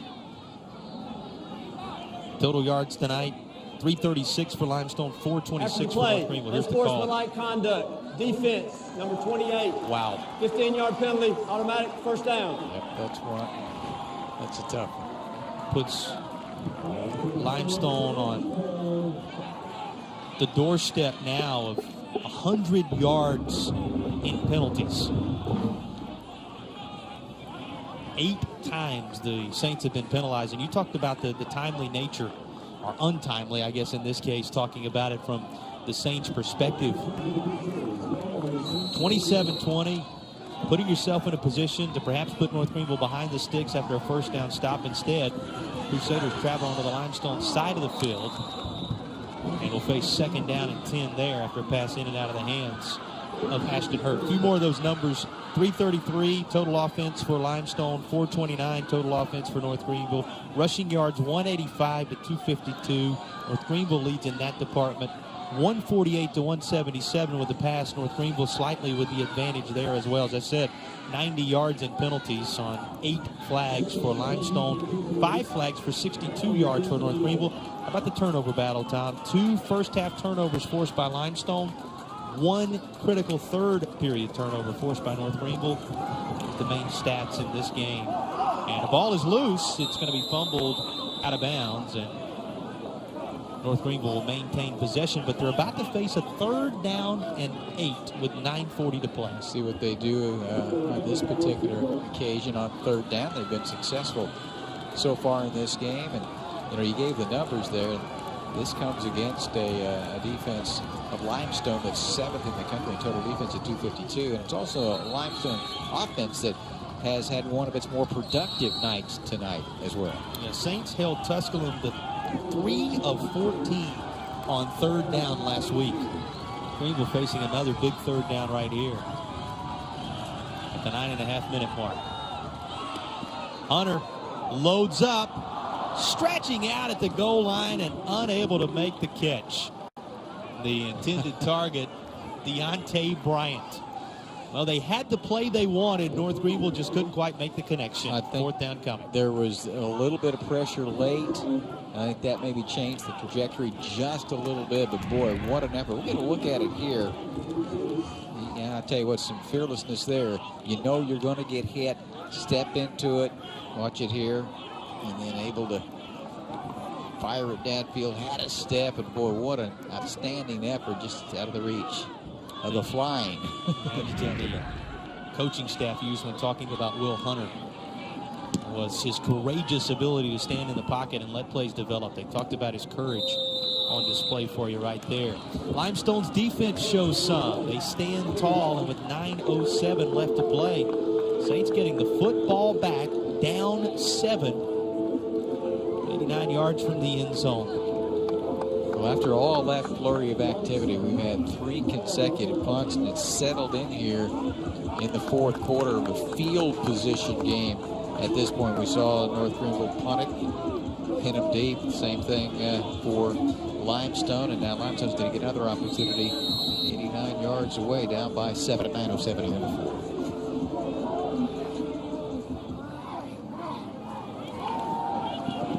Corbin Jr. on 1st down.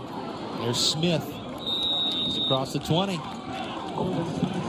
Depending on where they spotted it, maybe a Limestone 1st down. It is. Move the chains for the Saints.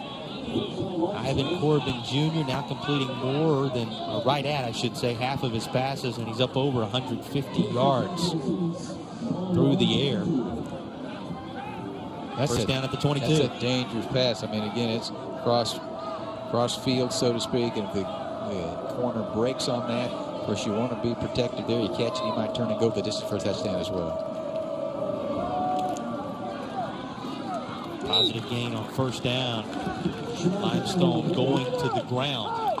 And Shenard Bain, a tough little back in there for the Saints tonight. Bain laid the block that sprung patent free on that 40-yard touchdown run, which capped the overtime, the thrilling victory for Limestone a week ago. And he's shown his toughness both carrying the football and when it's not in his hands. again in this one tonight. 2nd down and 5.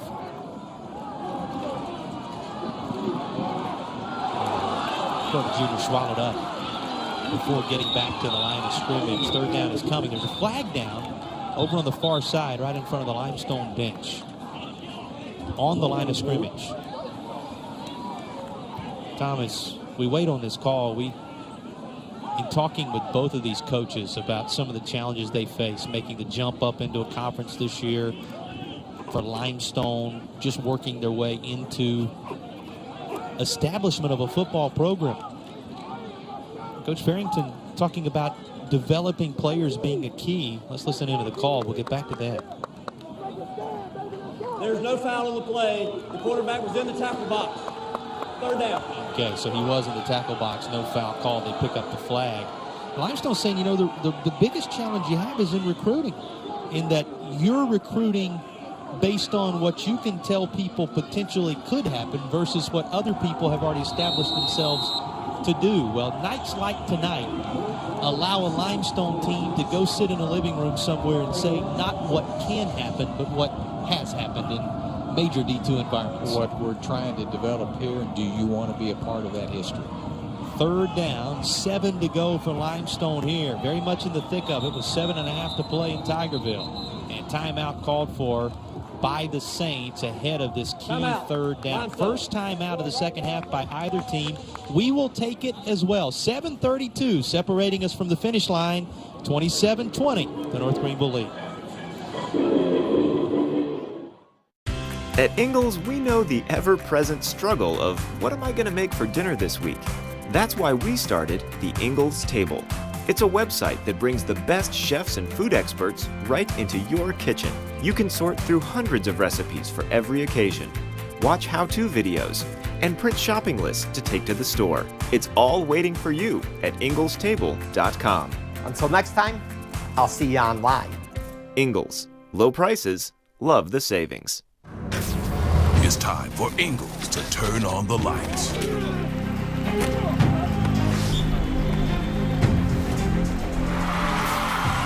Thursday Night Lights, presented by Ingalls. It's time for Ingalls to turn on the lights.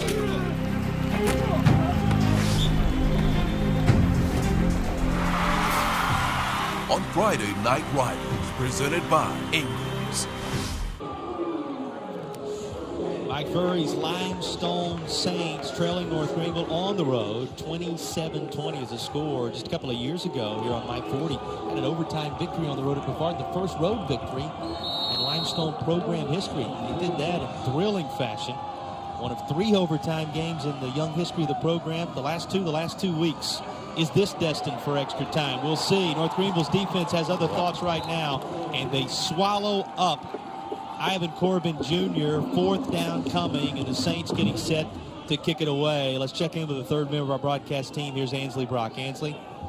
Yeah, guys, you can definitely tell that Limestone is over here, and they're getting really passionate. Not only their fans, but also their players, because I don't know if y'all can see how big the crowd is for North Greenville over here, and I can hear them all the way from the visitor side. Well, something else to have the kind of support right out of the gate for the football program that Limestone has. North Greenville sending pressure. They nearly get to it. Here's a fair catch. North Greenville will take it at the 41. One more little note on Limestone and recruiting. We got a little extracurricular activity. That note will have to wait. How about this, Tom? Yeah, we'll see what plays out here. You know, I think they might call catch interference there. But if they do, there was an official literally it was like a step or two away that didn't call it, and another one did. So we'll just wait and see. Be interesting. Official's going to huddle up once more. This is going to be 14th penalty of the night. Let's see. Personal foul. Face mask. Okay, different. On the kicking team. 15-yard penalty. 1st down. So face mask. Big one. That will take North Greenville, instead of this drive starting on the 41-yard line, and place them across on the Limestone side of the 50. Crusaders already up a touchdown, so any points here begin to make it tougher on Limestone, obviously. 4 consecutive possessions when 2 apiece the teams have punted, kind of played that field position game. That's a big penalty there. I thought it was a pretty good situation there for Limestone to run by and kind of distract a little bit, but not make contact with it. That play was away from that, and now here comes North Greenville, a 6:48 up by 7. Crusaders off a win over 16th ranked Albany State on the road, installing some belief in the home fans that this team, though some youth is in need of maturity down the stretch across this 2017 football season, can make the kind of run that the Crusaders put together a year ago, going 3 rounds deep into the Division II playoffs. Well, if you're going to make that kind of season happen, you have to salt away games like this, finish strong in games like this, and the Crusaders offense given a chance to do that now, Tom, with under 7 minutes to play, leading by 7. Here comes a 2nd down and 8. The ebb and flow of the football game, the ebb and flow of the football season as well, and as far as you're telling us, looking for a little more consistency here. Pocket beginning to collapse all of a sudden. Hunter rushes out of there, gets some help, is coming back to the football is Ken Drummond. And he makes the catch right back about the line of scrimmage. So 3rd down coming. Not disaster for Limestone, but what a play by Hunter to make it happen, Tom. He did, and I don't know if we'll get a chance to look at it again, but the key block there, the peel back was by the running back Hurd. You know, you got to be able to block as well.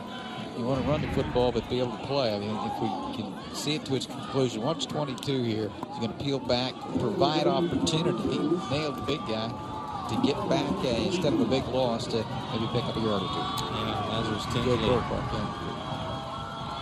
Lazarius Tinsley had an angle there. This is in and out of the hands of the intended target on 3rd down. Limestone comes away with a stop. And it looks as if Deontay Bryant is down on the far side, right at the 30-yard line. Crusaders already having lost Tracy Scott earlier tonight. And now Deontay Bryant hard to the turf. This is going to give you a look at exactly what happened. Major collision is secondary for the Saints, forcing the ball out over there. That was Jabari Saxon who knocked it away. And here's the good news. Up and at him, Deontay Bryant coming to the home sideline. Kind of just drove him into the ground there. I tell you, this is a hard-fought, very physical football game here tonight. Both teams really getting after it in an entertaining one here from Tigerville. Well, the SAC, their conference at North Greenville's had an alliance with over the last several years before making their transition into the Gulf South, a conference that Limestone is just entered into this past week with their first South Atlantic Conference game, a win over Tusculum. All those conferences getting these teams, and Division II football as a whole should be very proud of the football game we are witnessing tonight. 7-point game. Limestone to get the ball on the 14-yard line. 5:11 left on the game clock. I'll tell you, after what we saw in the 3rd quarter, if you weren't with us, I mean, it was a wild flurry with a field goal, a touchdown, and safety, and a touchdown and 2 points by North Greenville, all in the matter of about 9 minutes to take what looked like a pretty commanding lead before North Greenville, before Limestone was able to come back and convert a couple of 4th downs to get it within 27-20. Since then, 5 consecutive possessions resulting in punts and a field position game. Good job by the Limestone defense to get off the field after outstanding field position. No points after the first period. No points yet here in the 4th period. Everything done in the middle stages of this game so far. Ivan Corbin Jr. would like to change all that. Has a man across into North Greenville territory, and it is caught. Vincent Smith once again, and he has Limestone set up at around the 41-yard line. Another catch for Vincent Smith.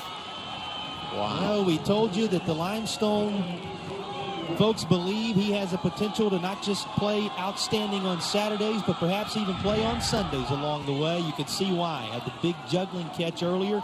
Comes away with the biggest catch of the night for Limestone thus far. Crusaders trying to stiffen the neck at the 40-yard line with 4.5 to play. A 27-20 lead. 45 yards on the connection. And the numbers tonight for Vincent Smith, 9 catches, 136 yards, and a touchdown.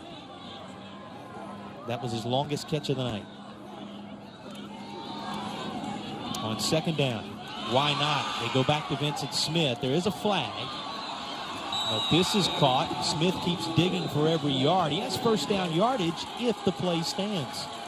But again, a limestone flag, or a flag in the limestone backfield. Let's see if it goes against the Saints. Officials pointing that direction, and the Saints beginning to retreat here, so it appears to be another costly penalty against Limestone. Here's a call. Holding. Offense, number 66. 10-yard penalty from the previous spot. Second down. Well, one of Mike Furry's teammates was as relentless as what we've seen from Vincent Smith tonight, talking, of course, about Megatron. Calvin Johnson. Yeah, right. Detroit. Georgia Tech.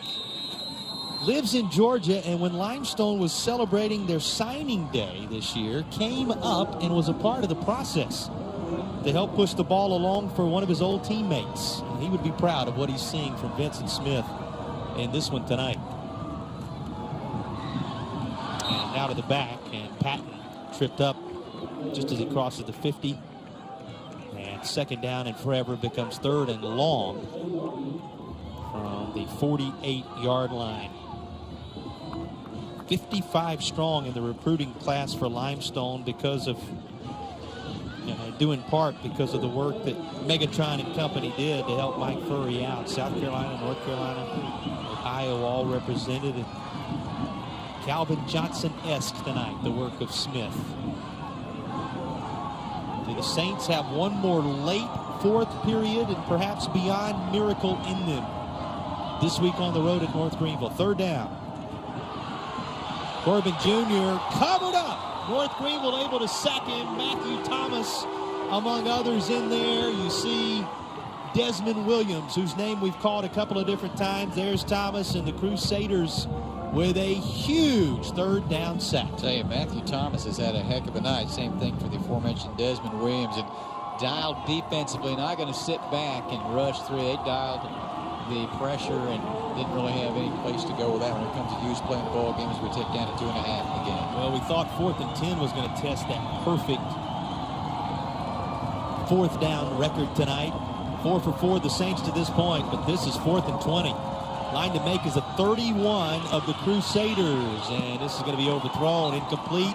North Greenville takes over on downs. When Coach Farrington was speaking with us earlier in the week, he said, we're focused on turnovers. And he said, guys, I want you to understand, when I say turnovers, I'm not just talking about fumbles and interceptions. I'm talking about turnovers on downs as well. We focus just as much on those as we do taking the football away.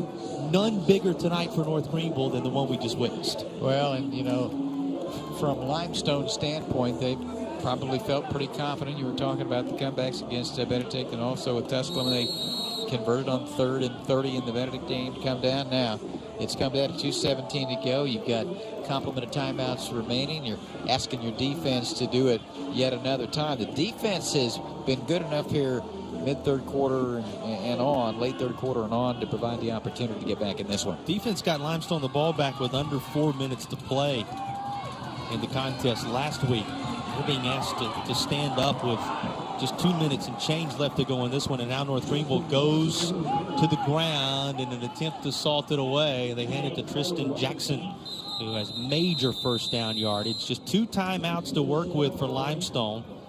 And the clock being stopped right here for an injury. One of those North Greenville linemen down. Number 76, Casey Stewart in there. North Greenville line, somewhat unheralded tonight. They've given Will Hunter a lot of time when he's needed at times, and certainly created space for these backs. Tackle to tackle, all South Carolina natives. Cameron Stepp, Casey Stewart, Michael Thomas, Jewel Bell, and Caleb Harris, all represented Chesney and Pickens in Florence and West Florence and Ridgeview, and Dutch Fork out of Irmo as well. And they've done a good job here tonight. It's a very young offensive line for Limestone as well that's growing up here this evening.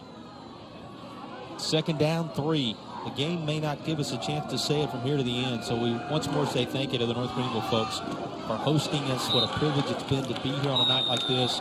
Saw some of the fans there just a moment ago. They've created an environment that made it fun for us to come and do our job tonight, Tom. As you timeout of the half. hear Limestone taking one of those 2 remaining timeouts in a desperation attempt for a defensive stop that would give them one last gasp here. But the folks at North Greenville, second to none in the way they take care of us, and we say a big thank you tonight. Well, and you've seen it grow over the years. Back in the day when they didn't even have this stadium. They didn't play here. They played at a high school stadium as well, just to see what they've been able to do here. And, you know, it starts at the administrative level to make a commitment to the success that you want to have in athletics, in addition to academics and the other things that go on in North Greenville. But, boy, just the time that I've been in South Carolina the last 13 years, it's been impressive what they've done here in Tigerville. 94 seconds away from what would be another home win. It's been a tough place for opponents to come in and play with the environment that, as you said, North Greenville has created. To fight out, to tough out, grit out, grind out the kind of victory North Greenville is on the verge of here a week after going on the road and defeating Albany State. Well, that's a pretty impressive stretch in the middle portion of the season. There's so many things that go on throughout the course of an athletic event, in this particular case football, and you put it behind you, move on. And I think both teams have been pretty resilient in that regard tonight. And, you know, North Greenville got on top, and they've been able to maintain that lead, tried to finish it off here late. Both coaches talking about how winning is never easy. As you said, so many different things have to happen. Greenville needing a first down to try and go ahead and try to put this one in the W column. On third down, the rush is near the marker. Let's see where they spot this. Limestone. Looks like it's going to be short. And the Saints will take their final timeout. Well, this Limestone team, whether they come away with a stop and a miracle here or not, Tom, they're going to be a force to be reckoned with. They're a team that has learned how to win, as you hear the game clock being reset to 1-2-8. Limestone team that's learned how to win, and the things they focus on. Under Coach Furry, who, as we said, a Mike March disciple who continues to build this program, he said, we have a dreams logo. We talk about chasing the following things: degrees, rings, excellence, accountability, morals, and all of that will lead to success. That's the foundation of this program. We know North Greenville's been doing it that way here in Tigerville for a long, long time. Reasons to believe the brightest days ahead for both these programs. And you need to remember now, you're talking about Division II, where you get, when you're fully funded, you get 36 scholarships. And they're piecemealed in a number of different ways, trying to get you a little bit more money. A lot of these young men, they're not getting like full rides. They're getting partial scholarships, not getting a lot of money. And you know, sometimes that gets lost in the shuffle. You think so much about the D1 level and so forth. Please reset the game clock to 1-2-8. 1-2-8. Every second counts, as we well know. Thank you. Last Saturday's college football action, a reminder of that. If you were around for the end of that Tennessee-Florida game, anything can happen. So the officials getting the time right at 1:28. 4th down and 1. North Greenville for the football game. Keep it on the ground. Limestone's defense able to hold, and the Saints will have a desperation chance across the last 84 seconds to drive down and tie it again. Could there be more overtime on the horizon for Limestone? Well, this is a team that thinks they can win because they've been able to win the last 2 times out that they've played against Benedictine and also against Tusculum over time. Handling the bright lights of Tigerville, South Carolina, the viewing audience, the coverage tonight, all eyes on these two here in the upstate, and they have entertained us to the tune of a 27-20 separation with 1:24 to go, and Crusaders unable to get that elusive 1 yard that would have salted this one away. Well, let's see how North Greenville decides to play this one defensively. It's a 7-point game with 1:24 to go, and it's going to be interesting down the stretch. No timeouts for Limestone. They use them all on defense just to provide this chance to their young sophomore quarterback, Ivan Corbin Jr. and his troops.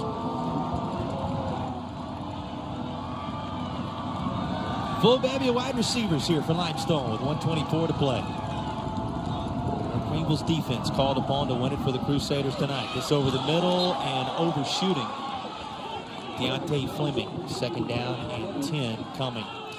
Crusaders, when this one is over, the game's been so tight, we haven't been able to get into it, Tom. Take on Kennesaw State, Catawba College, Florida Tech, Carson Newman, Delta State and West Alabama. That has a Gulf South Conference flavor to it, even though next year will provide the full slate.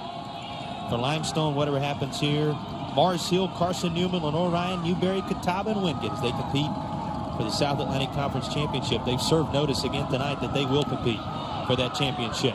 Here comes Corbin Jr. Needs to get the sideline and will at the 43. That's about half the yardage Limestone needed. They'll face a 3rd and 5 with 1:11 to play. Yeah, rush 3, drop 8, and wasn't there. And that's a quick decision you got to make. You got to get out of bounds, and he did that.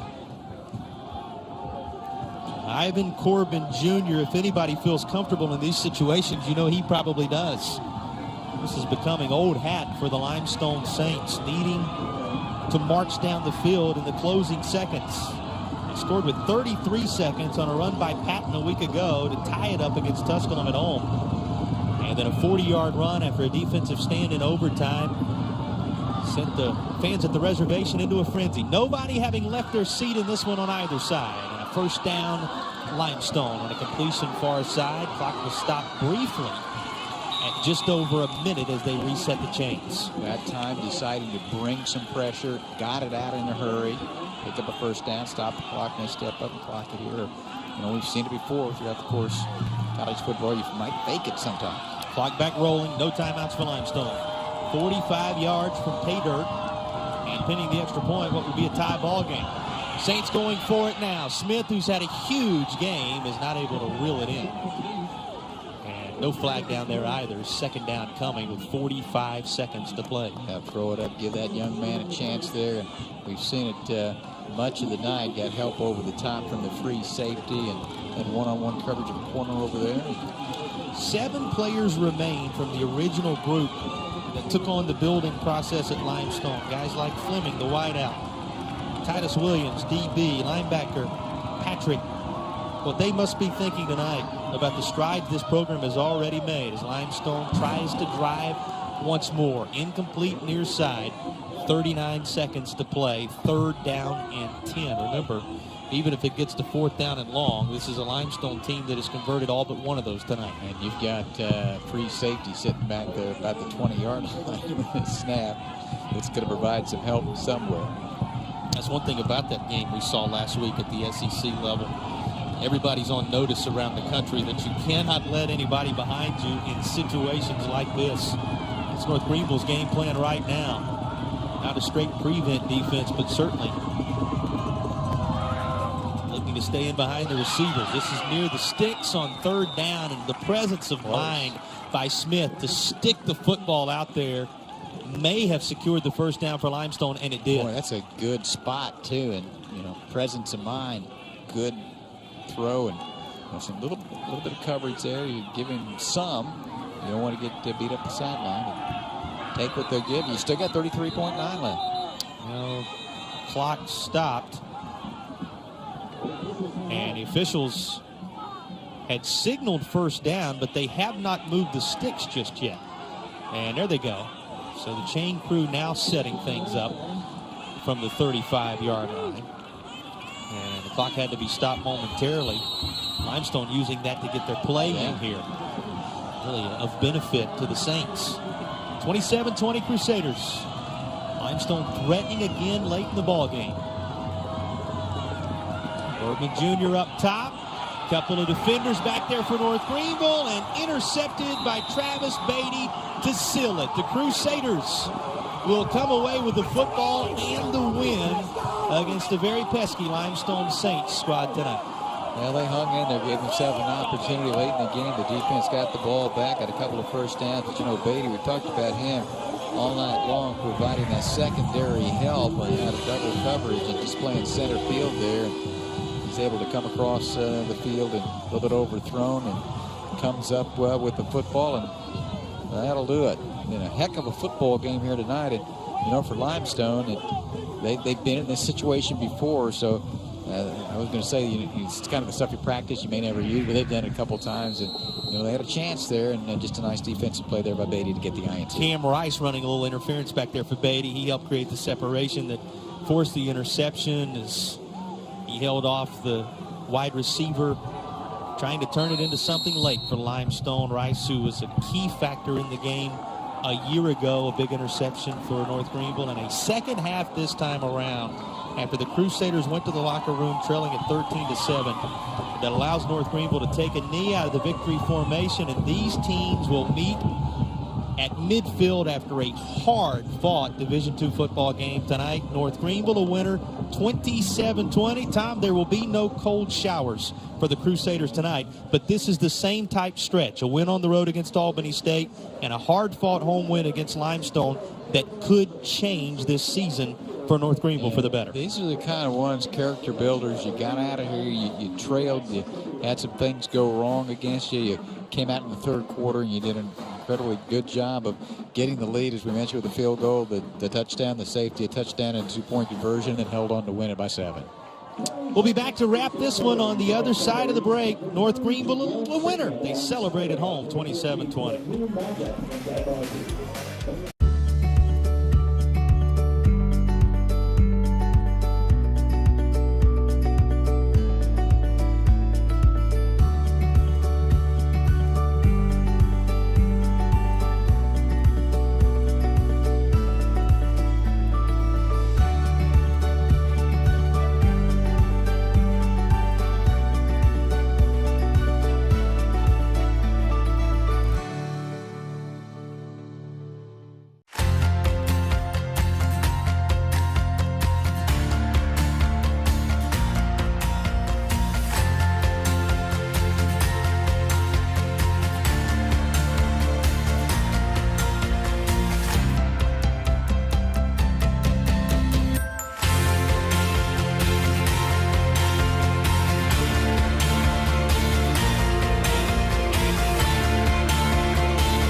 Meet Dan.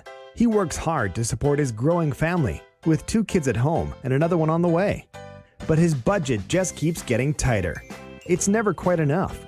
So Dan started looking for a better way, and he found Limestone. By entering Limestone's flexible online MBA program, he can keep working while he earns his degree. And that degree has real dollars and cents value. Some of Limestone's online MBA graduates have seen a $60,000 increase in their salaries. Amazing! Dan's initiative caught his employer's attention. In fact, he's so impressed, he's decided to pay part of the tuition. So Dan's getting a great education, becoming more valuable to his employer, a stronger candidate for better jobs, and ultimately earning more money to support his family. He's a smart guy, and you're smart too. So what are you waiting for? Apply for Limestone's online MBA program today. The application is free. The benefits last a lifetime. All the action took place in the middle of the contest tonight. No points first period, no points fourth period. But these teams combining for 400 yards of offense each. And a 27-20 final. North Greenville a winner at home. Big night for the Crusaders here at Yount Stadium. Let's look back at the sights and sounds from this one, Tom. Both quarterbacks, starting here with Ivan Corbin Jr., outstanding tonight. Yeah, able to go 10 yards. That came after a fumble recovery by Sheldon Reed, and Limestone on the board first in this one. This is all in the second period again, and here is Ashton Hurd breaking loose. He carried a great deal of the load after the injury of Tracy Scott tonight for North Greenville. Tied it at 7 after a 41-yard touchdown run. Back came Corbin. Look at this catch by Vincent Smith. A juggling act back on top. There's Limestone. Plays did we see Vincent Smith tonight when Limestone needed it most. There's more Ashton Hurd. Yeah, able to take it in, and here's an outstanding defensive play. Desmond Williams, this came after the ball was placed on the 1-inch line, and that'll change the momentum of the ball game in the third. Yeah, that was in that third quarter sequence. North Greenville outscoring Limestone 20-7 in the third period, including this phenomenal catch, which was made by Robbie Brown. Yeah, and then Will Hunter will the 2-point conversion to Kristen Jackson to get a chance to play. I bet coming in tonight, he wasn't going to think he's going to catch a 2-point conversion, huh? 264 on the ground, 177 through the air for North Greenville. But Limestone wasn't going away. A late touchdown by Corbin Jr. in the third quarter kept the Saints right in it. Yeah, I'll tell you, 2 fourth down conversions kept that drive alive, got them back in the ball game, and then we had about 5 possessions where they were punts and played the field position game. Has to be somewhat of a deep exhale for Coach Jeff Farrington. He is standing by with Ansley Brock. Ansley? It was a tight game. It was an exciting game. Ended with Beatty getting the interception in the end. What are your thoughts on it? Well, anytime you can win against a quality opponent, which every one that you play is quality, we'll take it. And it was truly a fourth quarter game. We preach that all week, that, Limestone and us, we're going to play down to the fourth quarter. The way they've been playing, it wasn't any surprise in how they came out and played. We knew they had the capability of making plays, and they made a lot of plays with their quarterback tonight. He was a thorn in our side, and you can see him kind of progress as the season has gone this year. So, he's a handful. Going into your next game, what do you need to work on in practice? Well, there's probably we don't have enough time to go over everything that we need to work on, but we get a week of practice, and we'll enjoy this one tonight, and then we'll prepare for our next opponent. And, just like any other week, that's kind of, we're in that cycle. So, obviously, we're trying to get better. We're a work in progress, just like everybody is at this point in college football. But we try to, we want a football team that can improve as the year goes along. So, maybe we got to work on not putting our defense in that situation at the end and go ahead and get that first down, or maybe punt the ball and pin them inside the 10 like we've done and give them a little bit longer field. But anyway, it worked out, and so we're happy for that. And the guys we felt like played really hard. We asked them to play hard, and, hopefully we can make enough plays to win. Last question, have you had a chance to speak with Tracy Scott or even get with him? Just he's got a boot. I know his ankle was a little bit of an issue when he went down. Didn't see it happen. But hopefully he'll be ready to go. We'll see. Coach, congrats on your win. Jason and Tom, back to you guys. Thanks, Ansley, and certainly thanks for being our eyes and ears down there on the sidelines tonight. Tom, a coach always can think of 1,000 things he wants to tighten up from one week to the next. But listen, he has won 3 out of the 4 games that his team has played this season, including the upset victory on the road at Albany State, a gritty win over Limestone, a scrappy Limestone team here at home tonight. This is a North Greenville team trending in the right direction. Every win's a good win, and the way it played out tonight, you had yourself being North Greenville had to face some adversity, a couple of turnovers, had a holding penalty, and missed a field goal late in the first half. Thought it was imperative that they came out and start third quarter, and they were able to put 20 points on in 9 minutes and kind of get control of the game and just kind of hang in there and come out of there with a win. 2 first-half turnovers forced by Limestone. They led 13-7 at the break. North Greenville forced 2 turnovers, including the interception that sealed it in the second half, and they outscore Limestone 20-7 in the third period for a 27-20 victory. For everybody on our crew, including Ansley Brock on the sideline, Tom Van Hoy, my sidekick, Jason Patterson, saying thanks for joining us for this battle between Cherokee County and Northern Greenville County's Tigerville-based NGU Crusaders, I should say. These Crusaders able to stand tall offensively, defensively. They do enough on both sides, solid in all aspects. Chance for another deep playoff run for this North Greenville team. Tom, they look solid. They did. They came out with a win. That's the object of the exercise. 441 yards of offense for NGU. The Crusaders win it 27-20 over Limestone. We're not only learning different things in the classroom, we're taking it and applying it in the real world.